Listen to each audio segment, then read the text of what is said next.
Mirëmbrëma miq dhe mirë se keni ardhur në Oponent. Sot është 21 janar. Pikërisht përkujtojmë 15 vite nga ngjarja që ndodhi në bulevard, ku 4 qytetarë të thirrur nga opozita atëhershme socialiste mbetën të vrarë pikërisht në këtë protestë. Është një plagë që ende nuk është mbyllur as për ne, as për familjen, për sa kohë drejtësia nuk e ka dhënë përgjigjen e saj përfundimtare. Dhe pikërisht për këtë arsye, kjo çështje nuk është thjesht një histori, por është një çështje morali, është një përgjegjësi institucionale, por edhe morale e tyre. Ndjekim pak për kujtesën tuaj dhe për memorien publike, sot se çfarë është thënë në shesh nga dy liderët e opozitës dhe pozitës shqiptare, dhe kthehemi me njëherë në studio.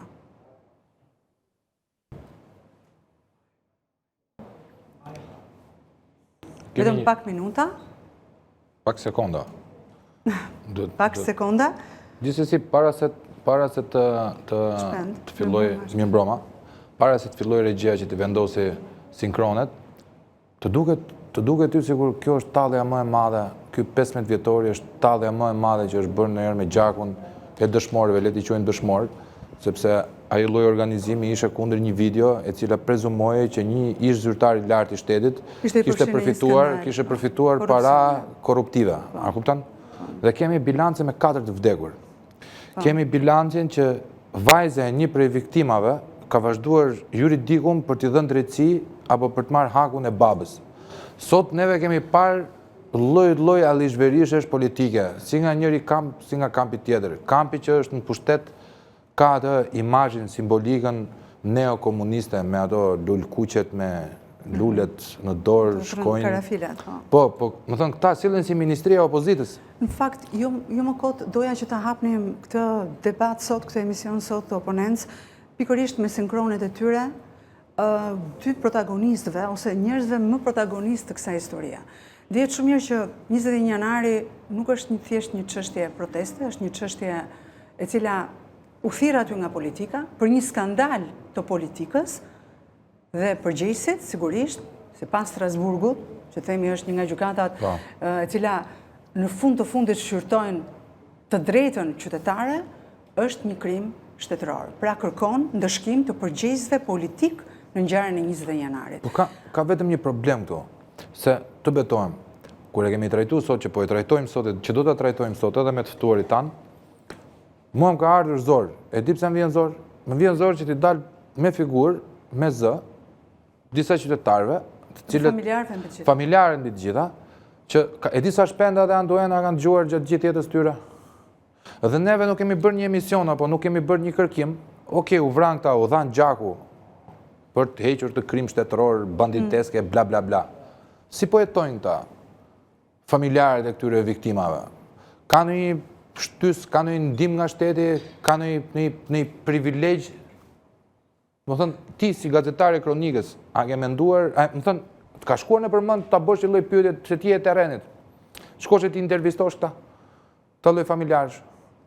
Tha mua për zotin, sa herë shikoj aty përballa gjykatës, më duken të dërmuar, mirë shpirtërisht, po edhe ekonomikisht. Faktikisht, sot unë dëgjova fjalën e një prej familjarëve të Faik Myrtajt, i cili pas ceremonisë me shumë lule në shesh, ishte drejtuar spakut për të mësuar rreth fatit të dosjes, dhe në fjalën e tij unë gjeta dhe pash një sinqeritet, me thënë drejtën.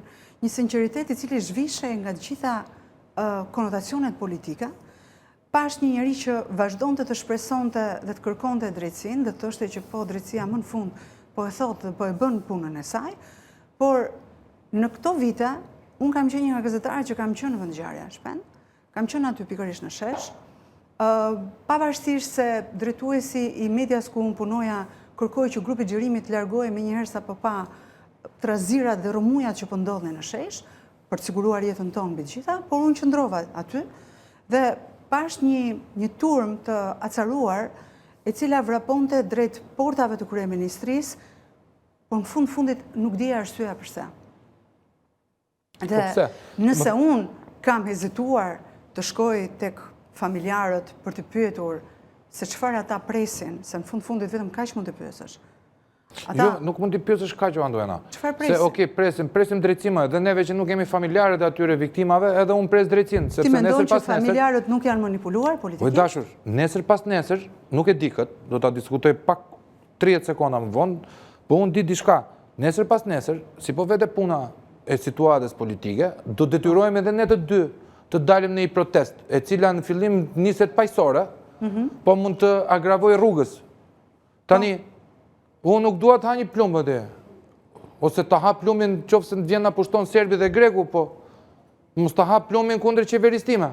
E po 20 janari ka shumë të fsheta. Dhe ideja është duhet me i pyet, ore, a kam bukë me hongër në shtëpi, apo e ndihmon njeriu se jesh vrarë të 4 familjeve. Ata njerëz nuk jesh ishin vrarë krye familjare. Por ata njerëz nuk ishin keq ekonomikisht. Pak rëndësi kam ti, më thënë, jetën e një personit familjes, ti nuk e shpaguan dot në botë. As 2 milion, as 50 milion euro. Po ideja është këta fëmijët e këtyre jetimët që ka lënë ky gru shtetja, ky krim shtetëror, quhet si duash ti.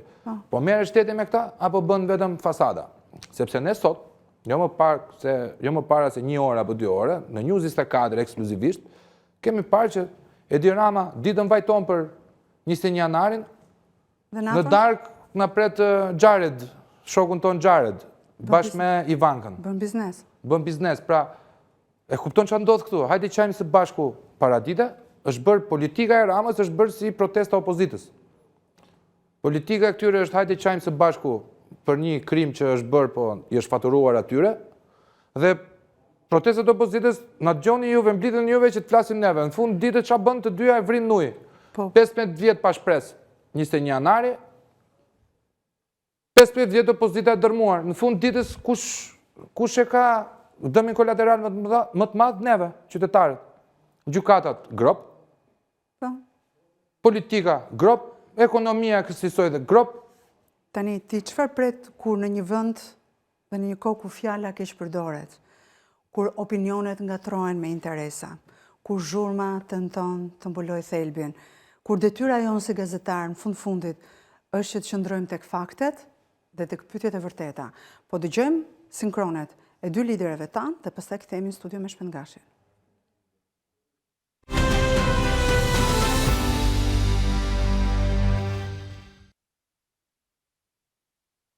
Familjar të Faik Myrtajt, Hekuran Dedës, Alex Nikës dhe Ziver Veizit, së bashku me kryeministrin Edi Rama e funksionar të lartë të qeverisë, zhvilluan homazhe në bulevardin Dëshmorët e Kombit në 15 vjetorin e protestës së 21 janarit, ku 4 protestues u vranë në bulevard.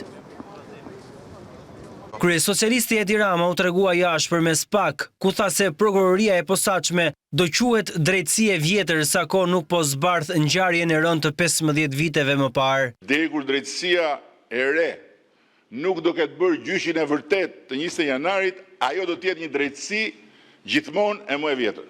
Por drejtësinë për vetë 20 janarin, asnjë vjetërsirë e vjetër apo e re, nuk do të mund ta mohoj dot. 20 janari si çështje e hapur është grop e hapur në themelet e drejtësisë së re. Rama tha përpara familjarëve të 4 viktimave se kërkesa e tyre për drejtësi është legjitime dhe se socialistët nuk do të ndalen derisa drejtësia të vihet në vend. Edhe vetë SPAK-u bëri sikur kjo çështje nuk ekziston. Pavarësisht se bëhet fjalë për krye çështjen mes çështjeve të lidhura me abuzimet e pushtetit politik në Shqipëri, të cilat SPAK-u merret drejt për drejt. Ndërkohë që kur i është dashur, ka hetuar dhe ka ngritur akuza pa humbur asnjë vit për çështje të hapura edhe me një letër anonime, apo ka konsumuar kohë dhe energji me vite, duke mbajtur peng punë me interes shtetëror dhe punonjës shtetit, me çështje të cilat janë aq të sforcuara sa mund të shkruen romane satirike, jo vendime gjyqësore të formës prerë. Sa i takon akuzave ndaj Ramës se nuk ka bërë drejtësi për 21 janarin, ai u përgjigj. Dhe kush kërkon nga ne pse nuk është bërë drejtësi për 21 janarin, të shikoj tek stacioni i trenit, jo tek kjo godin. Sepse nga kjo godin ka dalë bërthama e reformës në drejtësi dhe në godinën përballë është qelur ajo bërtham dhe në godinë e parlamentit është bekuar ajo farë e drejtësisë së pavarur nga pushteti politik. Xhaxhaja Alex Nikës, Mark Nika, tha se betejë e tyre nuk është politike, po për të vendosur drejtësi në vend. Shoqëria shqiptare pret që drejtësia të funksionojë realisht. Ne nuk kërkojmë hakmarrje, por drejtësi. Nuk kërkojmë përjashtime, por barazi para ligjit. Kujtesa nuk duhet zbëhet dhe përgjegjësia nuk mund të harrohet. Ne qëndrojmë gjithmonë besim tek SPAK-u dhe gjykata e Strasburgut për drejtësi. 15 vite më parë, opozita e kohës e drejtuar nga Edi Rama thiri një protestë përpara kryeministrisë pas publikimit të video përgjimit Meta Prifti, ku 2 funksionarët e qeverisë Berisha dyshohej se flisnin për pazare. Në 21 janar 2011, në protestën e Partisë Socialiste, kërkohej dorëheqja e qeverisë Berisha. Protesta nisi me përplasje të protestuesve me policinë e shtetit, djegje të disa makinave dhe një tentativë për të hyrë në kryeministri me një automjet. Në fund të protestës, teksa përplasjet vazhdonin, Garda e Republikës qelloi mbi protestuesit, duke vrarë 4 prej tyre.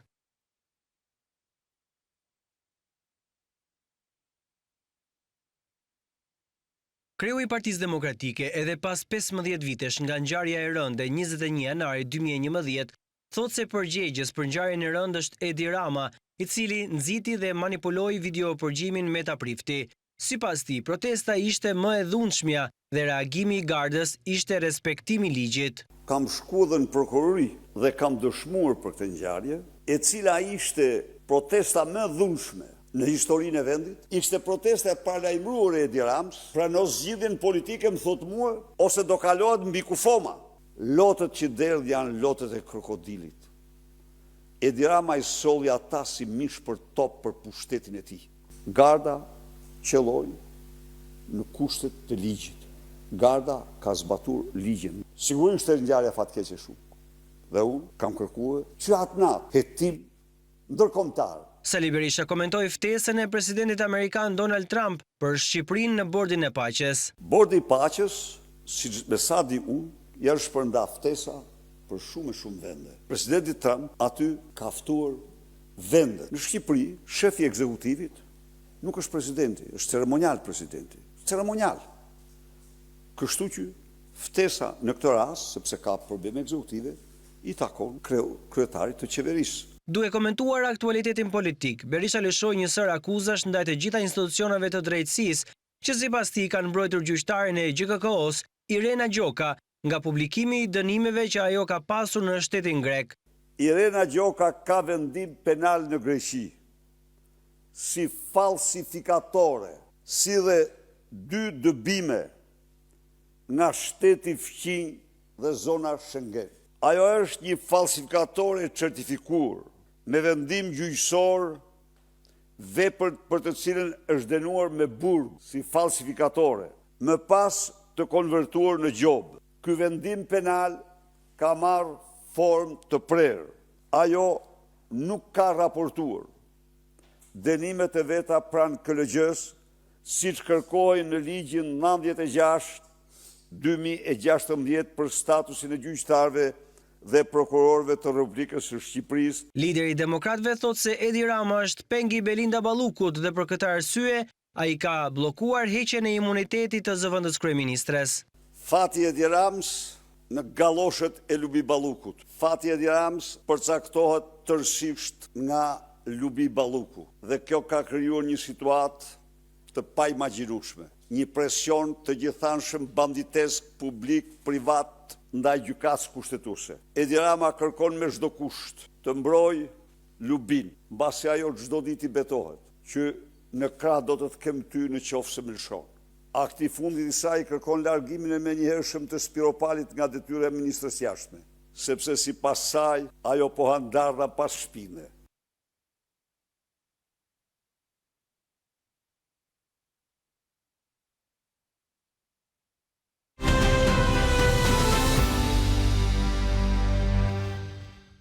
Dhe siç duket, politika kur flet për ngjarje të tilla ku do të shpëtojë lëkurën e saj, nxjerr edhe labirinte të tjera, futet në Nxjerrë të shpik. Na ndodhen të gjitha, na ndodhen, folën këta të dy, ra interneti këtu, na u prish streamin YouTube, na ndiqni prapë juve në YouTube, futuni tani se është i krijuar linku përsëri.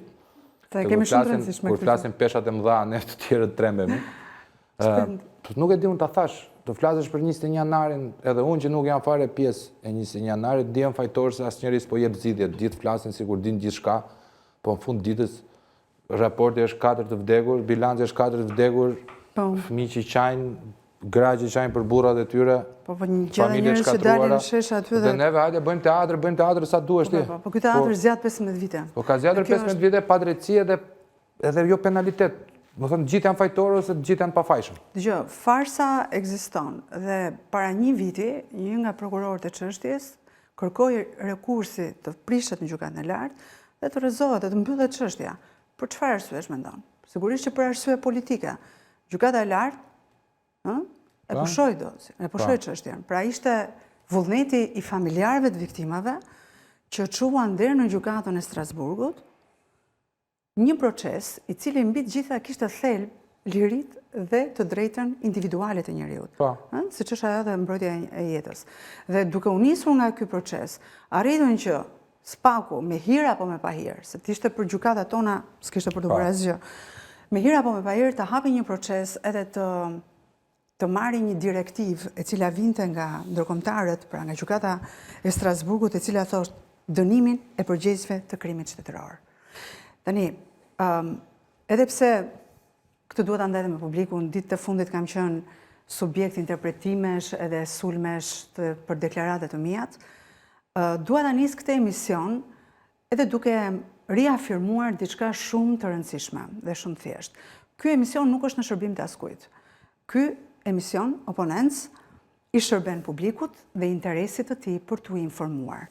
Dhe pikërisht për këtë arsye, të dashur miq, sot në pjesën e parë, unë kam kënaqësinë të kem të ftuar në studio ish shefin e shërbimit informativ shtetëror Fatos Klosi. Një njeri me eksperiencë të gjatë shtetërore, njohësi mirë i mekanizmave të sigurisë dhe një zë që nuk flet kur me pasion politik, por me kujtesë institucionale dhe analizë shumë të fortë. Do të përpiqemi të kuptojmë jo vetëm se çfarë ka ndodhur me 21 janarin, por pse kjo ngjarje vazhdon akoma të na ndjek pas. Mirëmbrëma zotë Klosi. Mirë se erdhe. Mirë se na erdhe. Faleminderit për llafet e mira në fillim, se mbase jo të gjitha i meritoj, po.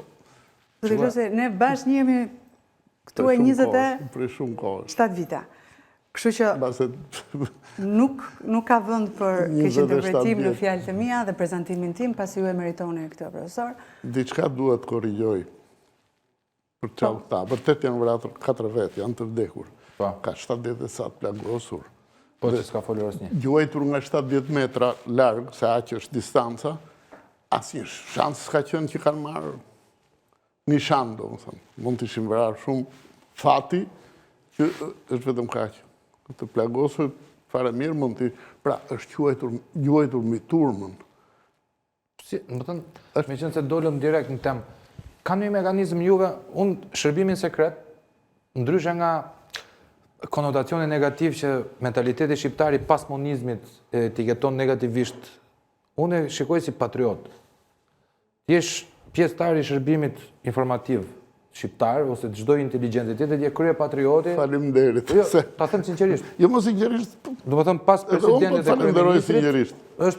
Janë agentët e shërbimit informativ që janë patriotët që mbajnë na ruajnë nga terrorizmi, na ruajnë nga narkotrafiku, na ruajnë nga përpiqen. Diçka, po. Përpiqen, nuk them dot që. A mund na e shpjegosh pak si funksionon mekanizmi, sepse sa herë që shikojmë debate publike, të duan në profesion profesor, aty ku jeni talent. Si ka mundësi, na e shpjegon dot mekanizmin se ku ka ngjetur zinxhiri, sepse njëra palë thotë morëm urdhër, tjetra palë thotë jo nuk u dha urdhër, po u godit pa urdhër. Të gjithë përplasen me dikë dhe asnjëri nuk flet për rregullore. Ka një përpjekje të suksesshme nga ana fajtorëve për të eliminuar të gjitha provat e mundshme. Për sa kohë s'ka prova, s'ka krim. Kërkohen prova që të çosh në prokurori dhe pastaj prokuroria t'i thellojë ato dhe t'ia paraqisë gjykatës. Pra, ato prova i patën në dorë jo për një vit, o për një ditë, as për një muaj, keni parasysh 11-a deri në 13-ën janë 2 vjetë. Në 2 vjetë është bërë gjithçka e mundshme dhe sot nuk gjinden asnjë nga studiot televizive që kanë pasur deklaratën që ka bërë Berisha nga mbrapa për çadrat, pistoletëve, pushke, më the tash, atë ditë, për faktin që pretendoi që i kanë vrarë njëri tjetrin, mori dhe firma nga spitalet. Se ekzistojnë këto gjëra. Për faktin që më vonë tha po, unë dhe kryetarën e opozitës dhe ta vriqa, në qoftë se ai do tentonte të hynte brenda gardit të kryeministrisë. Pra, është bërë një punë, u fshif serveri, u mbajt garda 3 ditë atje brenda, u quaj prokuroria, do të thënë ka qenë një punë e mirëfillt. Ja keni parasysh që autoriteti ka pasur kryeministri Berisha. Zhguxonte para tia. Dhe nuk është aq kollaj. Megjithatë ka dhe prova të tjera. Pse s'ndërhyri ai për ta ndaluar, nëse fajtori janë gardistët dhe nuk ka. Pse s'ndërhyri? Ai dhe ministri i Brendshëm, që i ka vartës, e din që rregulli për përdorimin e armëve të zjarrit kërkon që turmës, vetëm në raste shumë të jashtëzakonshme, mund të qellohet në turmë. Për të penguar një ngjarje të madhe. A mund të quhet ndërkohë janë të gjitha. hyrja perimetrit me atë Benzin 240, ju e mbani mend me siguri. Benzin 240, kam qenë atje unë. Po Flas si dëshpërimtar okular. Benzin 240, u përplas me atë blogun. Hapën derën, u përplas me atë. Po. Kishte zëra në atë kohë, zoti Klosi, që në Benzin 240 kishte edhe lëndë eksplozive. Paktën ashtu tha aty, për hap turma ishte shumë Thuan shumë gjëra, unë jam i sigurt që nëse vërtet do kishte, nuk plasën, nëse ka pasur, dhe Benzi ishte në duart e policisë dhe gardës pastaj. Dhe për një herë ato do kishin qenë prova të forta që protesta ishte dhunshme, që vrasjet e meritonin, se shikosh do bënin.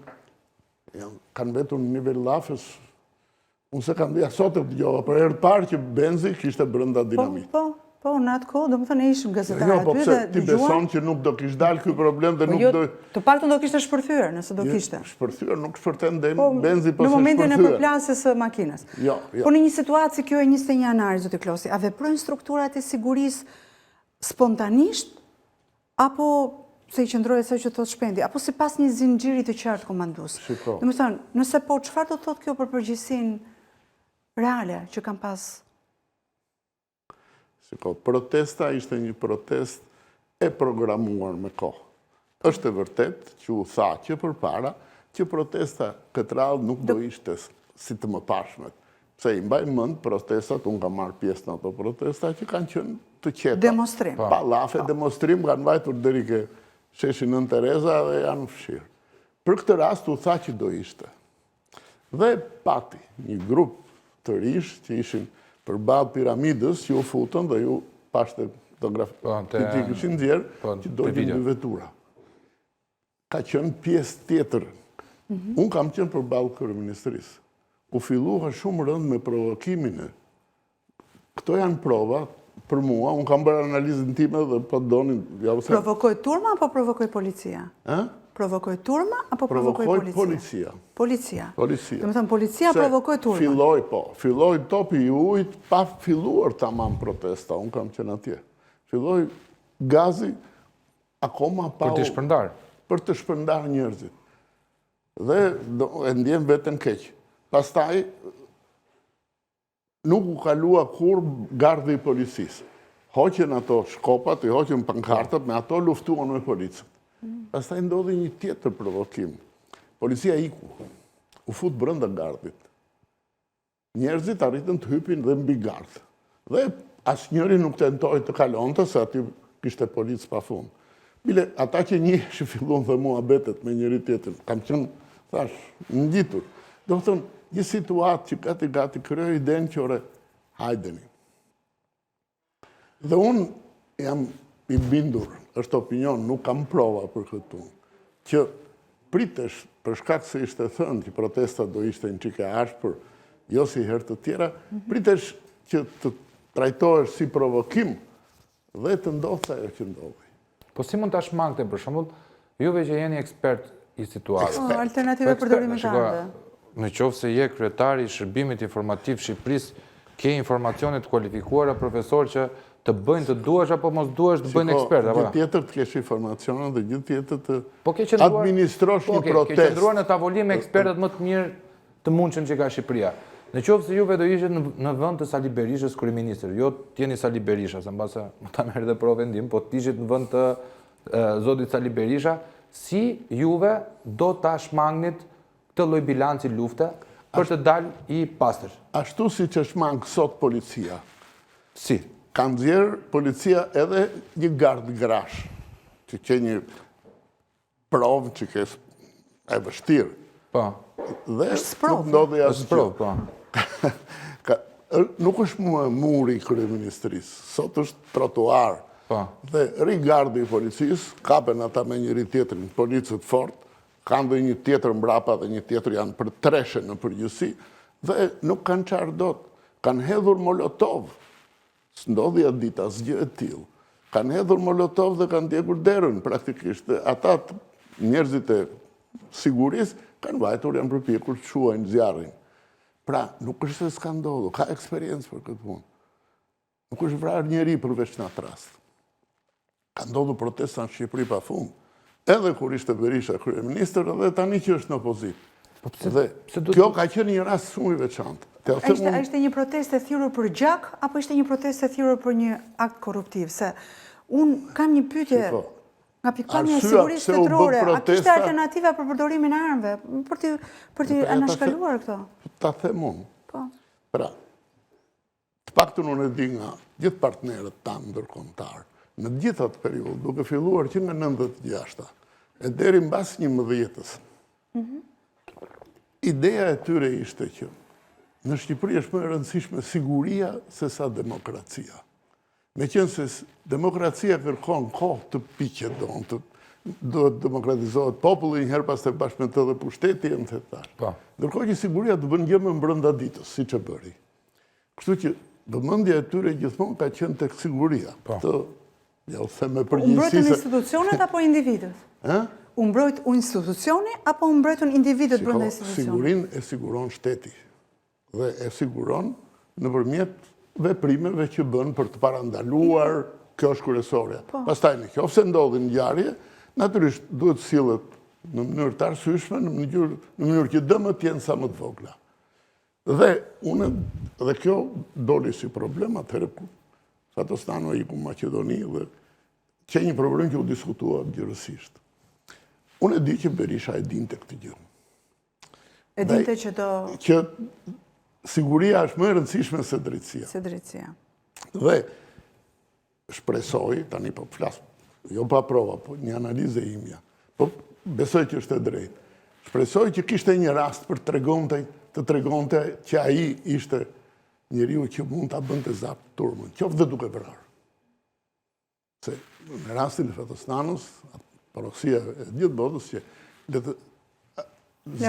të largohesh. Ai nuk e bëri dot detyrën e vetë. Ju tha nga ndërkombëtarët zotit Berisha që të largohej nga godina kryeministrisë datën e 21 janarit?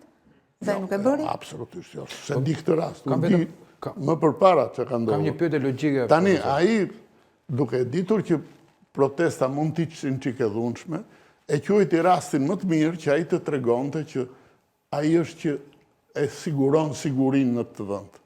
Qoftë dhe duke vrarë.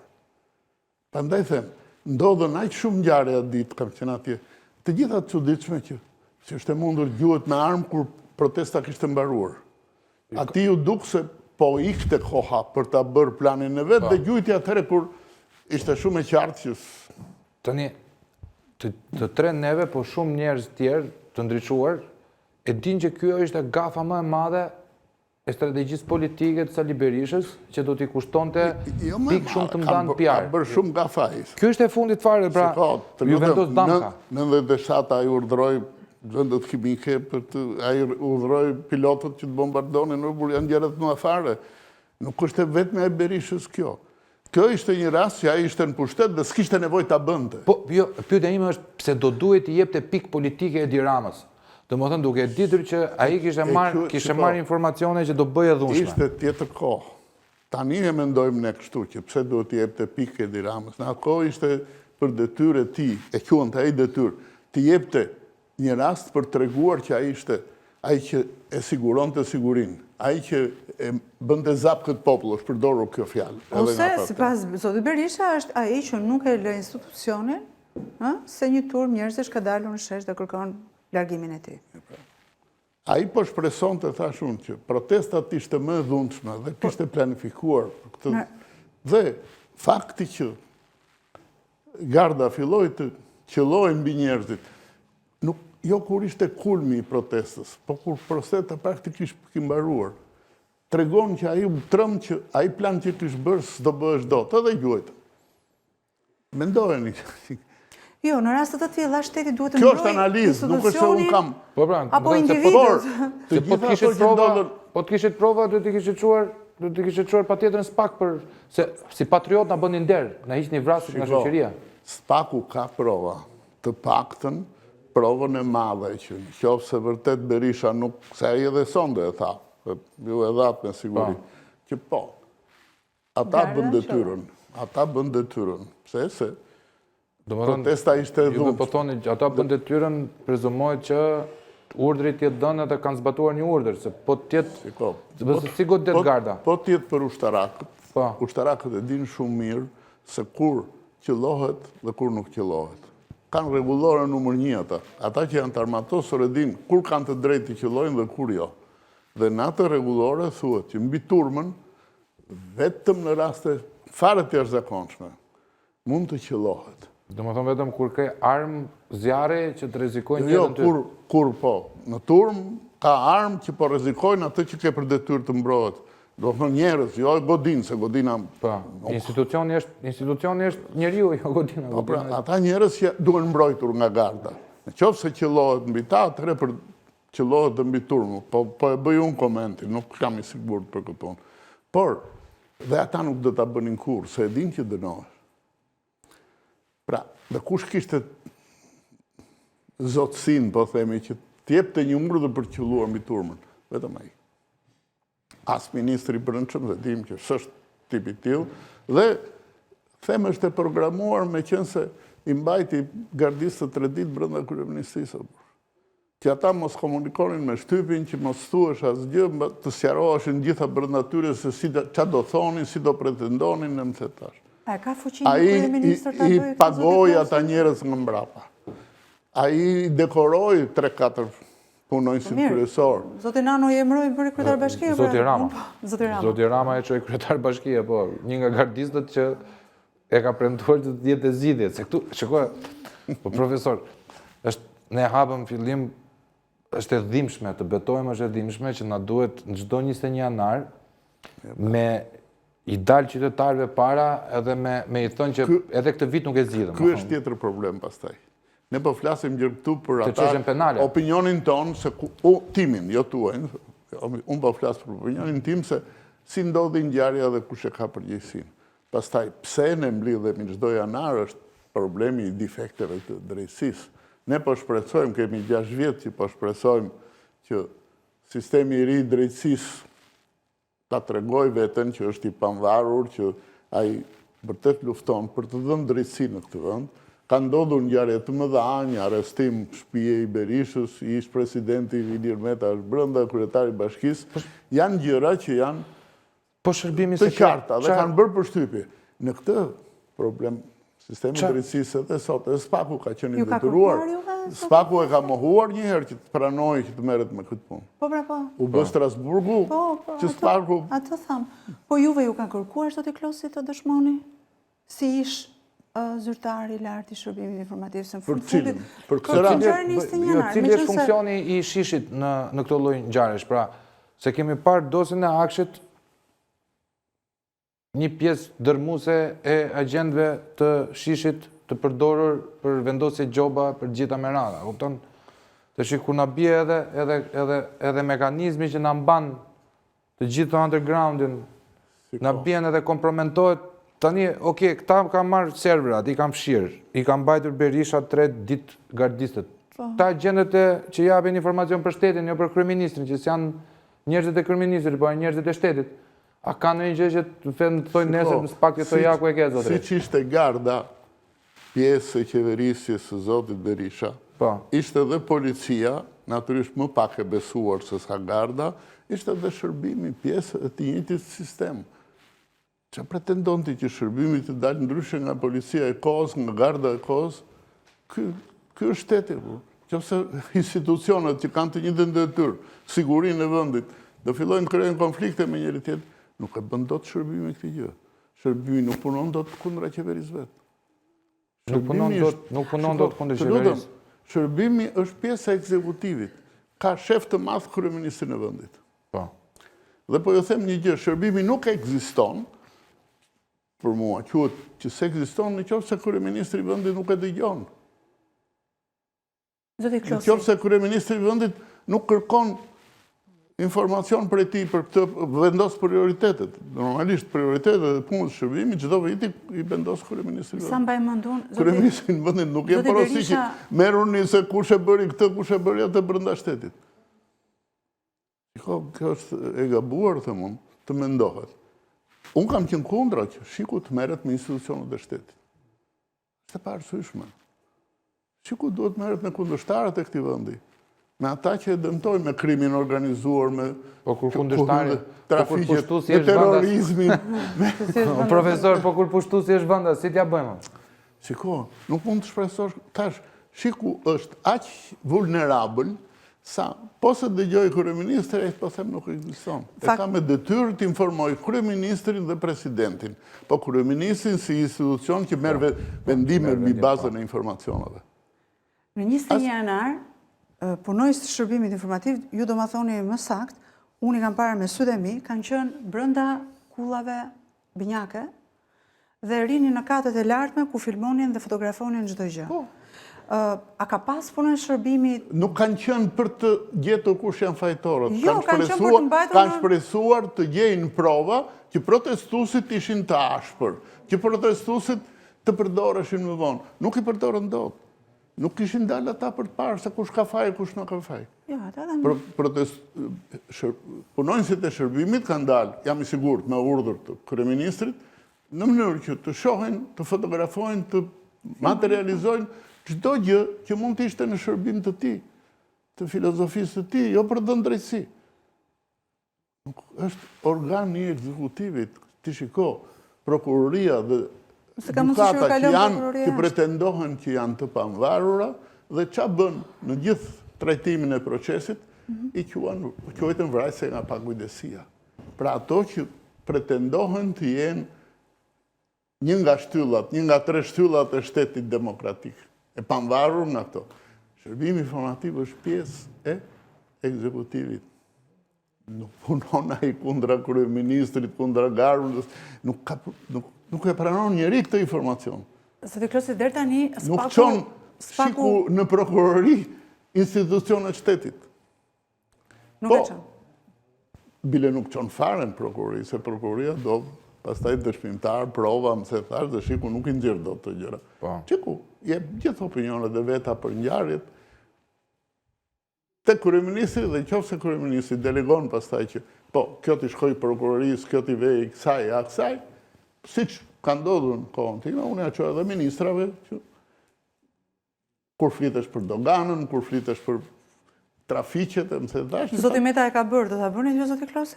Si? Zoti Meta e ka bërë. Po, zoti Meta ka qenë në SPAK edhe ka qenë si person Person që ka kërkuar... Ndjeni mund të quhet, apo? Jo, s'është ndjeni se ai është për atë shkruar në janar. Ka kërkuar të japi. Është një nga gabimet që ka bërë si dëshmitare. Ka për gabim zoti Meta që ka pranuar të dëshmojë për që ka kërkuar të dëshmojë, nuk ka pranuar. Ka kërkuar vetë, është treguar vullnetar. Çfarë do tregoj? Dhe e dëgjuam mbrapa. Donte të mbronte Berish. Çfarë do tregonte? Po si ta mbroj Berishën? Nuk është se është në kushtet për ta mbrojtur besoj. Ore, nuk, pandaj the me bëri gabim, pra. Qa di Meta më shumë, se si ka thënë gjërë tani? Mund e kishte kohë pa fundu, 15 vjetë kanë kaluar. Tani që është në atë pozit fare pa përshtatshme, do thënë, pretendon se ai ka që atë thot për të proces. Jemi sigurt, nuk e di që do thoshte, se nuk e kërkoj njeri, nuk e pranun atë ofertë, se ishte ofertë e Metës.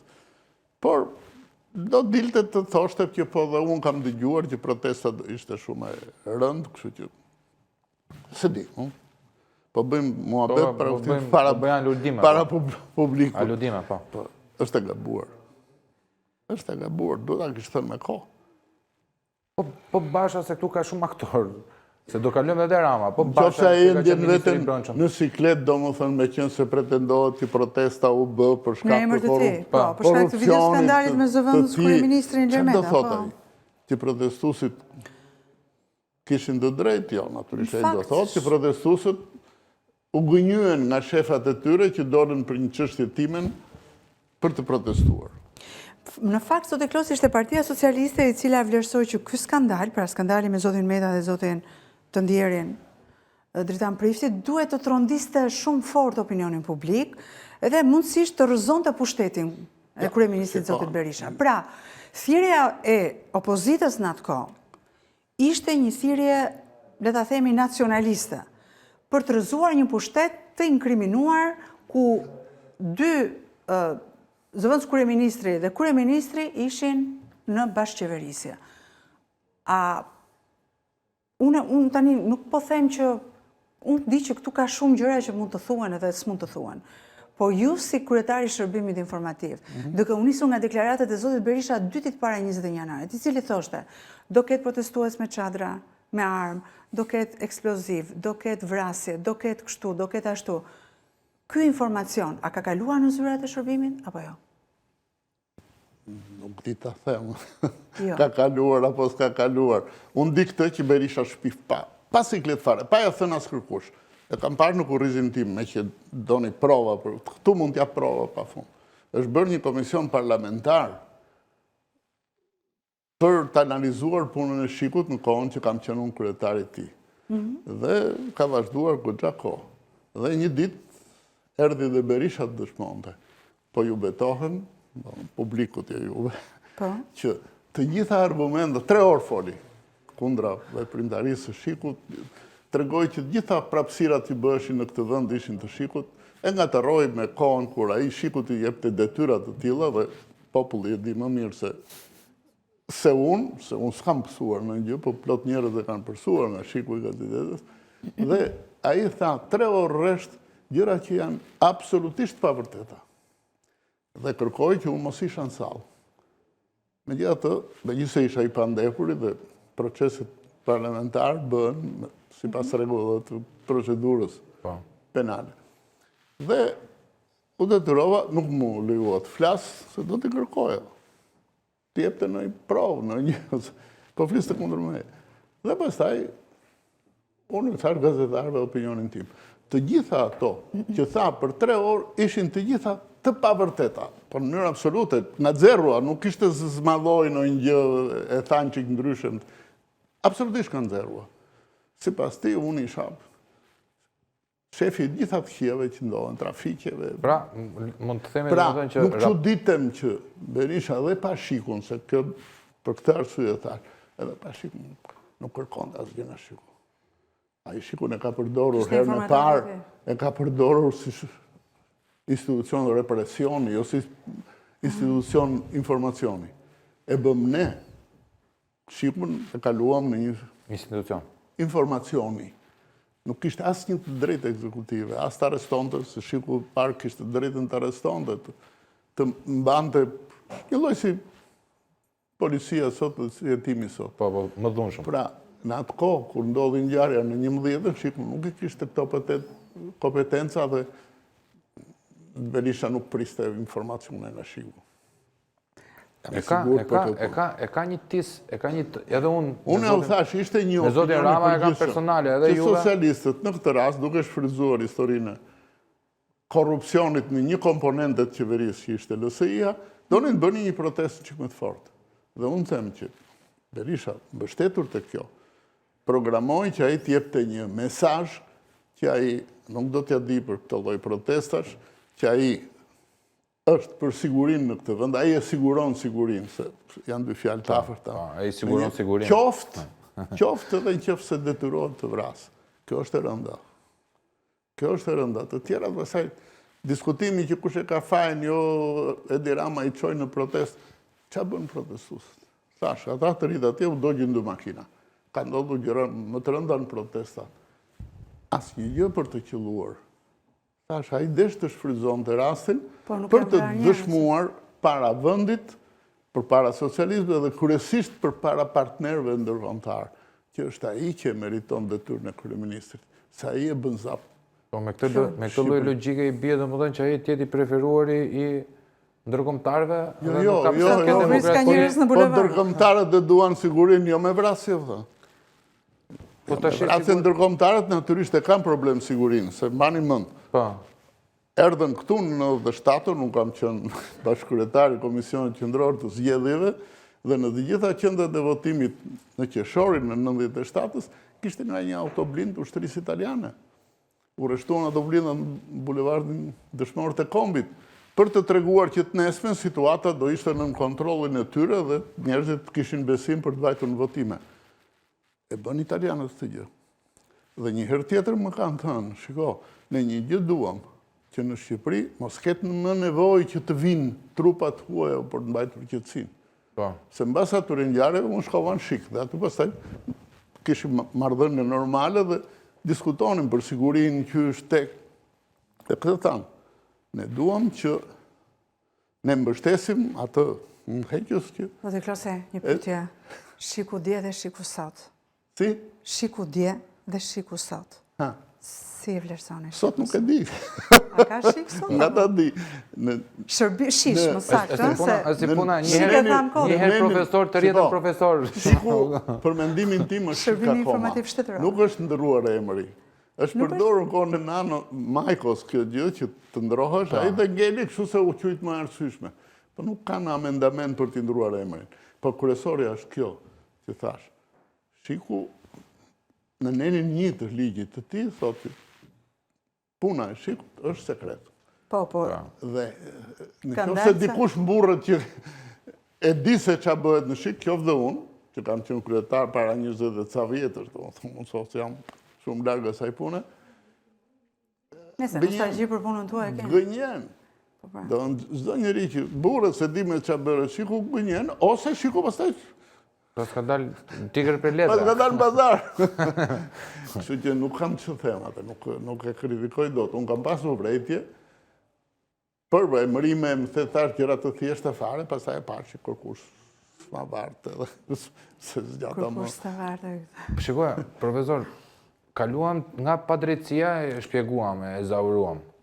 Jemi te situata e pashpresës. Ta lëm tani, ta lëm këtë pjesën e ligjit e gjitha. Të gjitha situatat i bëjnë njerëzit. I bëjnë njerëzit. Natyrisht, në një vend si joni, më e rëndësishme gjë tani ka qenë politika. Pse se e dim që politika është parlamenti pretendohet që është vullneti i popullit, se tash. Dhe pastaj vinë institucionet. Institucionet jashtë parlamentit është ekzekutivi. Dhe pastaj është drejtësia. Në qoftë se secili prej këtyre institucioneve është i fortë, në qoftë se bëjnë detyrat e veta, në qoftë se bashkëpunojnë ashtu siç duhet dhe nuk dëmtojnë njëri tjetrin, është shpresë.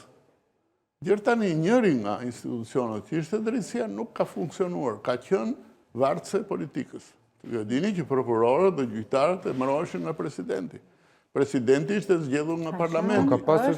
Pra, shefat e institucioneve kryesore të drejtësisë zgjidheshin në parlament, pra nga politika. Po, ka dhe një... Parlamenti është politika. Profesor, juve mbani mend që datën 21 janar ka pasur dhe fotoreporter nga të huaj. Apo jo? Ku? Domethënë në protest. Gjithmonë ka pasur. Po jo në çdo protest ka pasur. Kishte mendon që kanë ardhur se kanë ditur se do të ndodhë diçka. Po që është bërë 21 janari, sepse u bë një PR 10 ditë para, që kanë dalë njerëz, kanë deklaruar, ne do kalojmë mbi 14.000 kufoma, 15.000 kufoma, të heqim Saliun, e ta vrasim, e ta presim, të hetim. Nuk i kam dëgjuar, po kam dëgjuar që pritesh që kjo protest ishte një çik më e dhunshme se ato që kishte bërë deri atëherë PS-ja. Po, do më thënë, ardhja e fotoreporterve, profesor, tregon që do kalonte kontekstin lokal, gjëja, apo jo? Pra do bëj pak më e madhe si gjë, si PR. Ta thash më burë.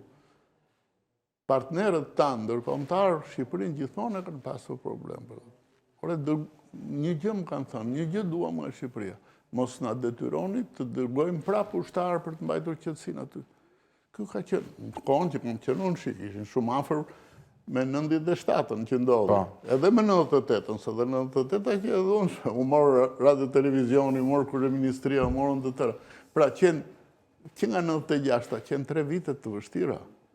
Dhe ata sollën forca, hynë grekët në fillim, pastaj erdhën turqit për t'i kompensuar, pastaj italianët e më tash Shqipëria, për një periudhë të gjatë e mbajti sigurisht me forcat ushtarake një situatë shumë e keqe, profesor, se nga njëra anë kemi vrasje, po nga ana tjetër kemi edhe heqje tullash të trotuarit, goditja policit, polici binte në tokë, i pa përgatitur ose i përgatitur, nuk më takon mua se jam shumë larg verifikimet sa përgatitur janë policia e shtetit tonë, por që nuk besoj se kjo është normale në një protest të vrasësh policin tonë, apo? Sigurisht është normale. Do më thënë, këtu ka ndodhur shumë gjëra. Janë 15 policë ka pas në gjendje të rëndë që janë shtruar. Po, sigurisht. hapur koka. Me plagë të Shiko, rënda. sigurisht që është normale. Por më jo normalja është të vrasësh njerëz nga turma. Po sikur të kishte vdekur një polic, mirë me viktimat. Duheshin arrestuar ata njerëz që e bën. Nuk gjuhet biturmë se... Do plas të ekuacion me dy ndryshore pastaj. Do më thënë X-i dhe Y-i. Jo me dy ndryshore, po dhe me 10 po deshe. Ore, shteti është tjetër gjë. Turma është tjetër gjë. Natyrisht, ate që organizojnë duhet jenë shumë serios. Duhet jetë serios në mënyrë që gjërat mos shkojnë deri aty. Por, shteti është tjetër gjë fare. Garda është tjetër gjë, vëlla. Ka një strukturë shumë të qartë, ka rregullore se si funksionon, ka detyrimet, policia të njëjtë gjë. Nuk i kanë turma ato gjëra. Prandaj policia jep të drejtën e bërjes së një proteste. Mbasi analizon nëse ata që bëjnë protestën janë serioz, nëse se kanë marrë masat, i thonë atyre shikoni, bëni orari është ky është ore. Shteti është tjetër gjë burr. Ka përgjegjësira shumë të mëdha se protestuesit. Unë nuk i çfajsoj protestuesit. Absolutisht jo. Unë nuk kam bërë ndonjëherë. Kam dalë në protesta, po asnjëherë s'kam qenë i dhunshëm, se dhe quaj detyrën time. Dhe pastaj unë e di që nuk argëzoj dot qeverinë me protesta. Pyetjen e fundit Anduena? Se jemi në limitet e kohës para reklamave? Po, do ta Fal. Po, jo, Jemi në limitet e kohës, profesor. Thuaje. Bëni përmbylljen tuaj se jemi në limitet e kohës. E kemi provuar dhe e kanë provuar të dyja palët që shteti nuk rrexohet me dhunë.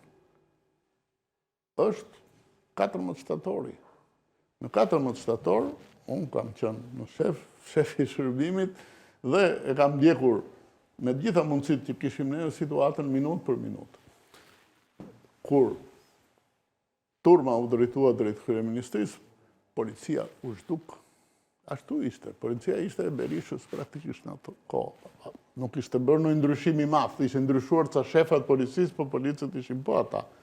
Dhe policia u zhduk. Luftojnë që garda atje, pastaj po dhe garda u dorëzua. Dhe ata e morën kryeministrin, radio televizionin, ndërtesën e parlamentit, 3 institucionet kryesore. Dhe pastaj vetë, me bish në shalë, ikën.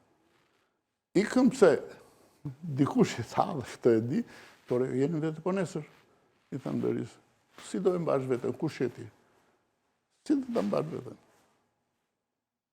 Shefi kryengritjes bëhen grushtetetit dhe është cilësuar si grushteti. Po atëherë kur i bën ushtria. Nuk i bëjmë partit politike grushtet e shtetit. Gjithsesi sot protestat nuk i kemi më kaq të dhunshme. Pra, kjo është shenjë mirë. Kjo është shenjë Shiko, mirë. protestat nuk janë të dhunshme se I kemi të është kuptuar që demonstrata, nuk ca bëhet gjë. manifestime. Nuk bëhet gjë me dhunë. Dëmtohen të dyja palët, dëmtohen dhe policët. Kemi parë dhe fqinjet tanë se si protestojnë dhe kur duhet protestojnë dhe pse protestojnë dhe kjo protesta është... Shiko, besoj se ka kërkon dhe një shkallë lartë inteligjencë ose... Në të gjithë fqinjet tanë, jo vetëm në fqinjet tanë, për gjithë Europën ka protesta. Por nuk i organizojnë partit politike. Kjo është. Partit politike, vendin e protestës kanë parlamentin. Po. Është vendi më i përshtatshëm i mundur. Thuaj çfarë të duash dhe e thua konkretisht. Në emër të gjithë votuesve që të kanë quati. Një protestues që hedh një molotov tregon që ai vetë ka qef ta bëj këtë punë. Po të tregon asgjë më shumë. Do të bëjmë fshek zjarre. Mesazhi Profesor, protestat tu i përdor politika, edhe njëra palë dhe pala tjetër. Ndërkohë që grekët luftojnë bën vetë qytetarë, sindikatët, po.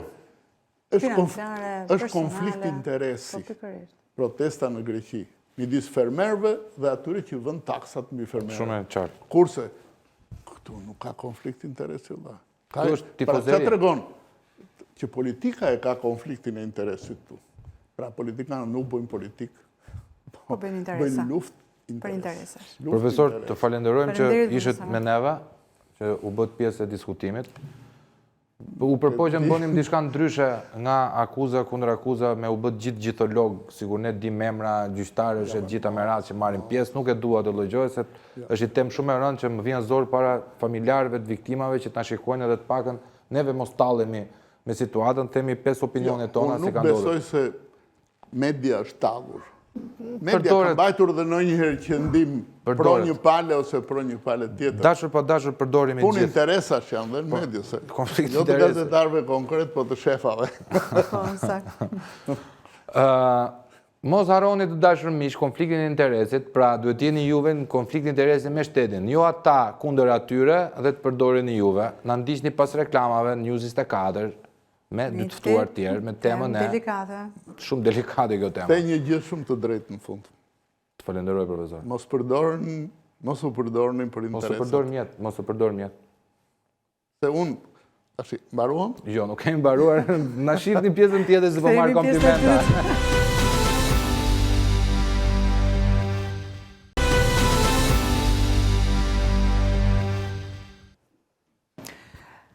Shpend, do të bëj një pyetje. E ke parasysh se kur ironia përdoret nga këto pseudo-analistët, pseudo-gazetarët?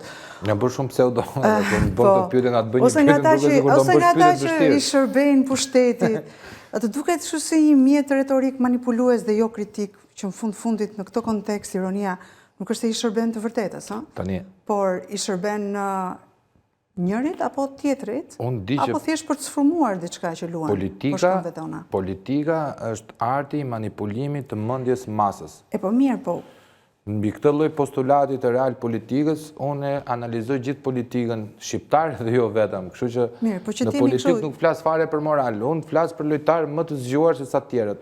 Që të jemi të kuptueshëm dhe për opinionin. Ironia njerëz shfaqet si një tallje, si një nënqeshje, humor i drejtuar tek kritikët e pushtetit, tek opozitarët, tek qytetarët që denoncojnë problemet reale apo skandale, me qëllim zhvlerësimin, pra të shqetësimeve legjitime dhe jo analizimin e tyre. Por ne këtu një javë më parë, nëse të kujtohet, bashkë me një nga financierët më të mirë shqiptar, zotin Zef Preçi, që e përshëndesim, bëm një paralajmërim dhe thamë që në Shqipëri do të vizitonte dhëndri i Trumpit, bashkë me vajzën e Ivankën, të cilët sot ndodhen në Shqipëri, pikërisht siç e parashikuam. Ndjekim pak sinkronin, insertin nga emisioni i javës shkuar dhe kthehemi prapë në studio me të ftuarit tanë.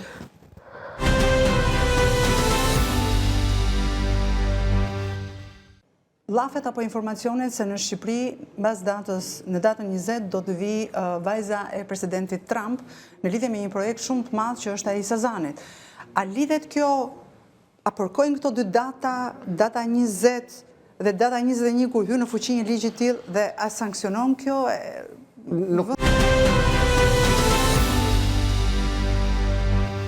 Nëse të kujtohet shpend më flitej për ligjin i cili është miratuar nga Shtetet e Bashkuara të Amerikës, pra me vendet e botës tretë jemi dhe ne, të cilët nuk do të kemi më mundësinë për të kërkuar azile, për të shkuar në Amerikë dhe për të përfituar. Sa satelit ka Bullgaria, të lutem? Po Rumania, po Greqia, ne kemi 2 satelit. Nuk kemi vendi botës tretë në shoqja. Me ardhen dhe me mbretërimin e mbretit ton diell, neve jemi pak më poshtë Amerikës dhe në pozicion të prirët me Kinën. Po, mos harro që me kompanit e huaja ka mbaruar kontratë satelitit në Shqipëri. Si mbaroj? Po, ka mbaruar. Do më dhe nuk e kemi mas ata satelitit? Është të mërshme. Kjo është një gjë që mua më rëdzon komplet atë dashurim të lloj momentesh. Kështu që gjithsesi ne e the dhe ti shpar me ironi apo jo? Po, me ironi me shumë mundësi. Pak prekse që ditën që ne kujtojmë 15 vjet nga ajo që ndodhi në bulevard, kryeministri ndodhet në Vlorë duke bërë lidhe. Sepse e di shumë mirë, në datën 21 janar, si do që ta kapësh, po ta hedhësh në opinionin publik, më dhëm shpirti ta them, po opinionin publik, apo debatin publik, me Sali Berishën, Edi Rama për 21 janarin, e ka fituar, ndoshta mungesë e PR-it Partisë Demokratike, ndoshta i ka dhënë kredo politike vetë veprimtaria pas ngjarjes 21 janarit e zotit Berisha, duke i dhënë në tavë dhuratën Edi Ramës për kredo politike, mos të harrojmë 3 fushata kombëtare, Edi Rama i kanë nxjerrë Ilir Metën dhe Sali Berishën me ngjyrë të zezë ose bardhëzi duke i thënë këta do votoni. Unë nuk jam, po këta mos i merrni më.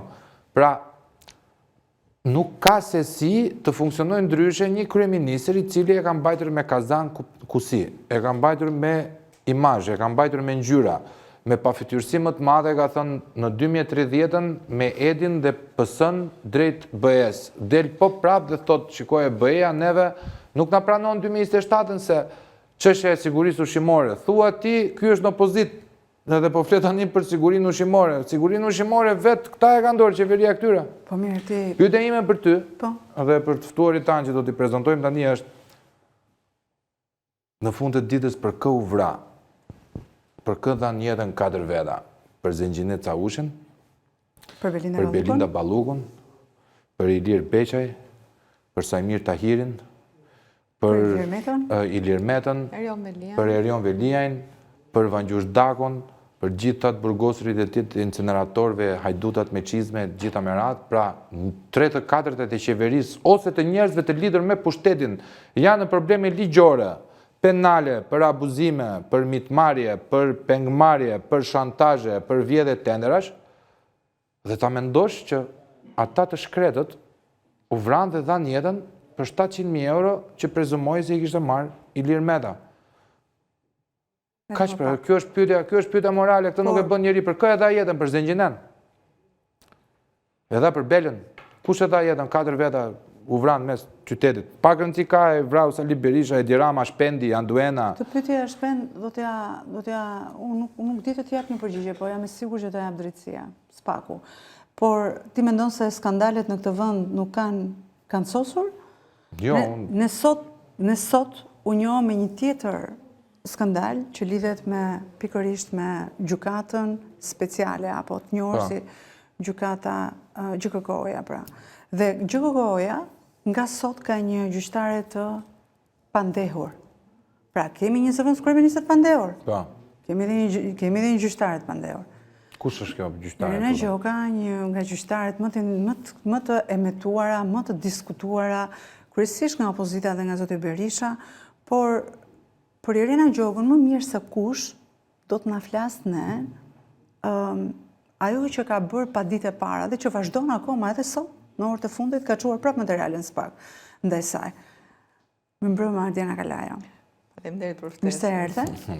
Por në këtë diskutim do të kemi Shpend edhe një ish gjyqtar, edhe një njohës shumë i mirë prej vitesh, unë kam njohur personalisht dhe kam punuar me zotin Skënder Luca, më mbrëma zoti Skënder. Mbrëma, mirë se na erdhe.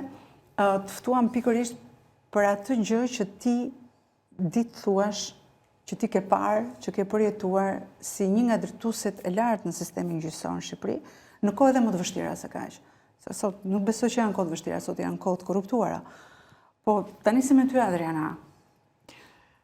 Në fakt... Ne të kemi dëgjuar sot gjithë ditën, me thënë drejtën, se ke qenë kështu. Ka qenë dita jote. Ka qenë dita jote sot.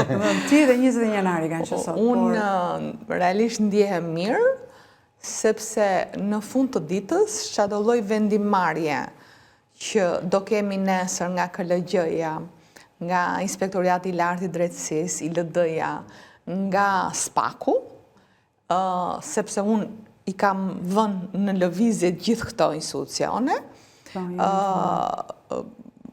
do më vi keq, por nga ana tjetër, unë mendoj që e para betejën morale fitova, e dyta nuk ishte një betejë lehtë, sepse unë nuk kisha përballë një gjyqtare të një prej gjykatave më të rëndësishme në vend, po unë kisha përballë një shtetase delinkuente me plot kuptimin e fjalës që kishte me vete krimin organizuar, pushtetin mafios, narkoqeverin edhe parat e pista. Dikuj e shprehur që të ka kërcënuar Irena Gjova. Jo drejt për drejt, sepse edhe mediat e marrin... Po, e ke parasysh në atë formën që... Po, sepse këto të heqin qafe për një gjë më të vogël. Është nga kanar gjithve, Adriana? Kështu që nuk... Ta të fshin emrin nga të... Unë nuk... Denigrime... Na e fshin do të serbët, do na e fshin rilindat... Jo, do me thënë, për mua kërcënimi më i madh në gjithë këtë histori për ish vërtetës, e dikush ka qenë që e gjithë propaganda e llumit mediatik, e the me plot gojën, e ati llumi mediatik që vazhdon të paguhet nga inceneratorët që nuk ekzistojnë, ishte se këto ishin të sajuara nga unë, nga Zoti Berisha, nga ne që e denontojmë. Unë me thënë drejtën i kam parë dhe kam lexuar ato materialet, vendimet e gjykatës dhe jo, po flas se si mundohej të trysnohej publiku dhe se si mundohej të mos merrej seriozisht një gjë shumë e rëndë dhe se si mundohej që të thuaj kjo është kamikazja e Berishës dhe nuk merret seriozisht akuza që bënte kjo. Në fakt, prej të paktën 30 muaj që unë jam marrë me këtë çështje, kam 8 dosje në zyrë për... Është ndeshura? 30 muaj? Po, 30 muaj. Vetëm me Prokurorinë e Përgjithshme kam një korrespondencë prej 9 kërkesash. Kërkesa e fundit, siç ju e keni parë, e kam nisur sot. Dje ka marrë këtë materialin për cilin e mora me vete në studio.